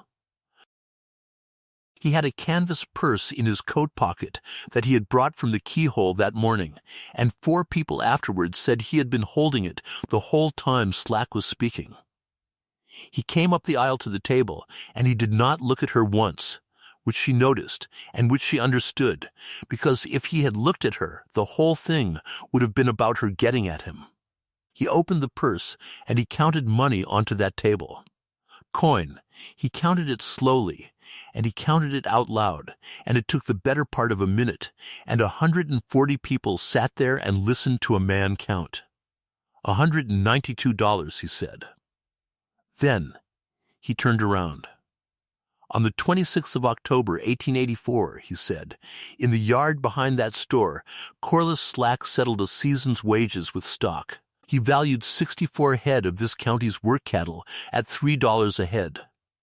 He said it out loud in front of about 60 men, and I was one of them. $3 a head, that's the figure. He said it. Nobody made him. Nobody in that room was breathing. Now I'm a rancher and I buy cattle, Aldrich said, and a price set in public by the biggest freighter in this county is a price. So here's $192 on this table, in coin right now, and I'll take 64 head of Slack and Company's work cattle at Corliss Slack's own valuation. Any 64 he cares to cut out, I'll take them tonight. He looked at Slack. Well, he said, Corliss Slack did not say anything. They're 55 at Pierre, Aldrich said. So take my 192 and cut me 64 head and you're a fine businessman, and I'm a fool. and everybody here can watch me be one." "That is a piece of theater," Slack said. "It is," said Whit Aldrich. "Will you take it?" "No, say it again for the room." "No," Corliss Slack said. "I will not." Aldrich left the money on the table. "Then the price was never for the cattle," he said. And that is the sentence the county remembered. There are men in Sully County who were 14 years old in that room who could still say it 50 years later. Then the price was never for the cattle. He was not finished. "Two more things," he said. "Then I'll sit down." He put his hand on the table. "The Keyhole has hauled with Slack and Company since 1879. Wool out, coal and salt back, $1,400 a year, and I make it about 1,900 miles. I'm giving notice of it now, in front of everybody, so nobody has to wonder later. The Keyhole will haul behind cattle that have been shod at the yoke, or the Keyhole will not haul. That is $1,400 a year out of his own pocket in a bad year, and it was the single largest hauling account Slack and Company had, and he did it standing up in a schoolhouse in January. And the other thing is the rock," he said. He turned and looked at the whole room, the benches and the walls and the men standing at the back. Somebody asked whose hill it came off. I'll answer it, because if it isn't answered tonight, it'll be answered wrong for 10 years. He said it flat and slow. In 1881, a blacksmith named Emery Dean sold the stone off his North Butte for $400 to a committee that was going to build this county a courthouse. That courthouse was never built. That committee went under in 1883, and everything it held went to the county. In 1884, the county told its road contractor to take the metal off that ledge because it saved hauling it 40 miles. And the road contractor was Corliss Slack. He let that stand a second. So here is the whole of the accusation. A blacksmith sold a hill 3 years before there was a road to build a courthouse that doesn't exist, and he has been in his grave since 1882. Somebody in the back said something. Aldrich did not stop. "Rock doesn't lame cattle," he said. 6 inches of it laid loose and never rolled lames cattle. Ellery Nix has just told you that in front of everybody, and he told it against himself, which is more than anybody else in this room has done tonight. The stone was never the trouble. What we did with it was the trouble. And every man in here who has got an animal standing sore in his yard has known for 6 weeks where to go and look, because he has been out at that gate watching her take it out of feet since September, and he has watched it drop in the dirt 40 times. He picked up his hat off the table. And then he did the thing that nobody in that room ever forgot, and that no one had any idea was coming, including her. He turned around and he found her at the back by the door, and he took his hat off and held it. And he said it to her in front of 140 people. "Mrs. Tarver." She did not answer. She has said since that she could not have. "I've got 96 head on the Keyhole and 11,000 acres, and there is not one man on my place who can read a foot. Not one. I've watched you do it 30 times, and I can't do it. I'd like to hire on with you for the season and learn it, if you'll have me, and I'll take whatever a green hand takes." Absolute silence in that schoolhouse, and Orpha Tarver, 30 years old, in a coat with a mended cuff, standing at the back by the door with her hair coming down on the left side, said the only thing she could have said, and stayed herself. "My price is $1.25 a head," she said, "and I don't pay learners." There was a beat. "I'll pay you," said Whit Aldrich. And 140 people laughed, and it was the first time in 15 months that a room in Sully County had laughed at anything to do with Orpha Tarver, and had not been laughing at her, and Neoma Bird put her face in her hands. The vote came after. They voted 118 to 22 to screen and roll the 22 miles of the divide at $2,800 and to send to Yankton for a roller in April. And then Ellery Nix, who had been standing at the front the whole time and had gone the color of a beet, turned around and asked her, out loud, in front of all of them, the question he had been too proud to ask in her shop in December. "Mrs. Tarver, what does that road want?" She was still at the back. She did not come up. "Screen it and roll it," she said, "and roll it again in the spring. That is the whole answer. 10 words. He wrote them in the road book that night, and they are still in it. The freight contracts went 3 ways for 1886. Slack and Company kept the agency hall. Hovey Prine got the North settlements with 6 wagons instead of 3. And a new outfit out of the yoke, 8 yoke and 2 wagons, took the Pierre Wool Run, which nobody had expected and which she had not bid for until Ott Vandiver wrote her a letter telling her to.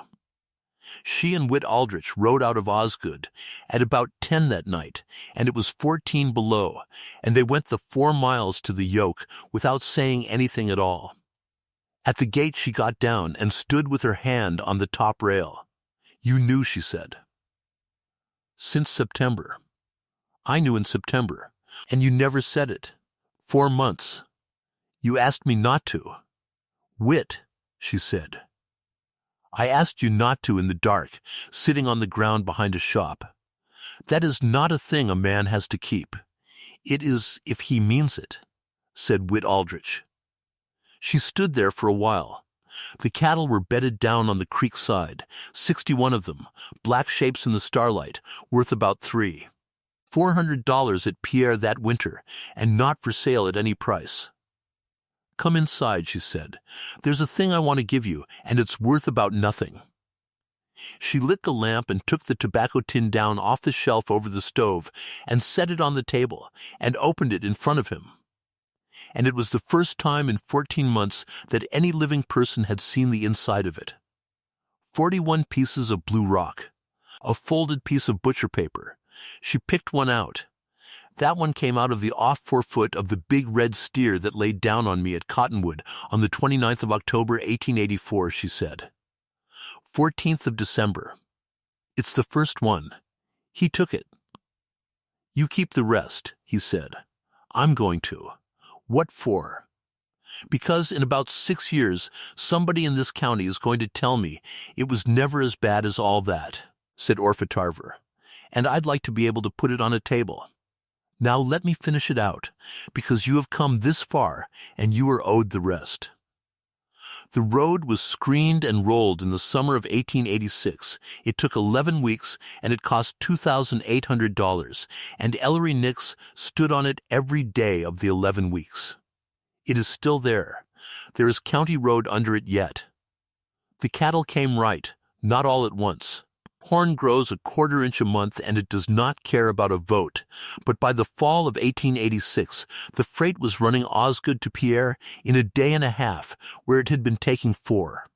And nobody in Sully County ever again said the words worn out about an animal that had been on the road less than 6 seasons. Corliss Slack did not go under. I want to be accurate about that. He lost the keyhole account, and he lost 2 of the 4 settlement runs, and he had a hard 3 years, and he got some of it back in 1888, and he died in 1899, still the second biggest freighter in the county. He never apologized to her. He also never once, from the 3rd of October 1885 until the day he died, said the word in front of anybody. And I have come to think that in a man like that, the second thing is nearer to the first thing than it looks. Ansel Crome quit Slack & Company in the spring of 1886 and went to work in the bank. And he is the reason we have the conditions off that day book leaf, because he tore it out and kept it, and his family gave it to the county in 1934. Hovey Prine ran 11 wagons by 1892. The 5 that never worked again stayed on Kettle Creek. She would not sell them, and she would not let anybody else decide about them, and they got old and fat in that bottom, and the last of them was still there in 1894, and she used to point him out to people. And the word. Here is how a word actually ends, and it is not with an apology, and it is not with anybody being ashamed in public. It ends with use. By the summer of 1886, men were coming into the Osgood store and asking for a Tarver plate by name. By 1887, the Pierre Yards were ordering them in lots of 500, and Ott Vandiver had 2 kegs of them standing behind his office. And outfits off the river road were sending cattle 60 miles to Kettle Creek and paying to graze them 3 days while they waited their turn at the frame. By 1888, she had 2 men working under her and a second stock frame in the yard, and she was shoeing for 4 counties. And in the year 1890, the yoke put 2,100 head of work cattle through that shop. You cannot say lazy about that. There is nowhere to put the word.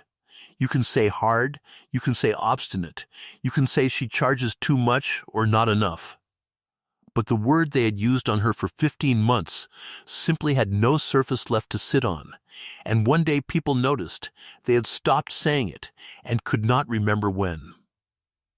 Neoma Bird lived to 1897 and said the last time she heard it in Osgood was the spring of 1886. Whit Aldrich worked at the yoke through the season of 1886 at a green hand's wage, which he insisted on. And he was not much good at it for the first 3 months, and got respectable by August, and he could read a foot properly by the fall of 1887. He asked to call on her on the boardwalk outside the Osgood store on the 4th of June, 1886, in the middle of a Saturday afternoon, with about 20 people in the street, which was the least private place in Sully County, and was not an accident. She said yes. That is as much of that as I am going to tell you, because it belongs to them and not to us. But I will tell you the last thing, because it is the thing this whole story was always about. In the fall of 1887, a stock buyer down from Bismarck stood in the yoke yard watching her work and asked her, in the way men ask, how a woman came to be doing that particular trade. And she said this, "There isn't any trick to it," she said. You have to be able to hold a foot still, and you have to be willing to look at one. Most people can do the first. Almost nobody will do the second. Think about what that county did between October of 1884 and January of 1886. It priced 64 head of good young work cattle at $3 a head and handed them to a widow as a joke in front of 60 people and called her lazy while it did it. It spent $8,640 on Missouri oxen to solve a problem it had built itself. It paid a man $60 to come from Yankton and blame the water. It laughed at a small freighter who stood up in a schoolhouse and told it the truth. It voted $6,996 for a road and never once sent for a roller. Every one of those decisions was made by reasonable men doing their best. And every one of them could have been undone in 10 minutes by anybody willing to pick up a foot and look at it. She was the only one who would. She was never lazy. She was never anything in her life but working, and the county did not find that out because somebody made a speech about it. It found out because she stood at a frame in a filthy cream apron for 43 days with her hands split open and 40 people a day watching, and put 261 animals back on the road at $1.25 a head, and never once told them whose hill had put them on the ground. They priced her at $3 a head. She paid them back in feet.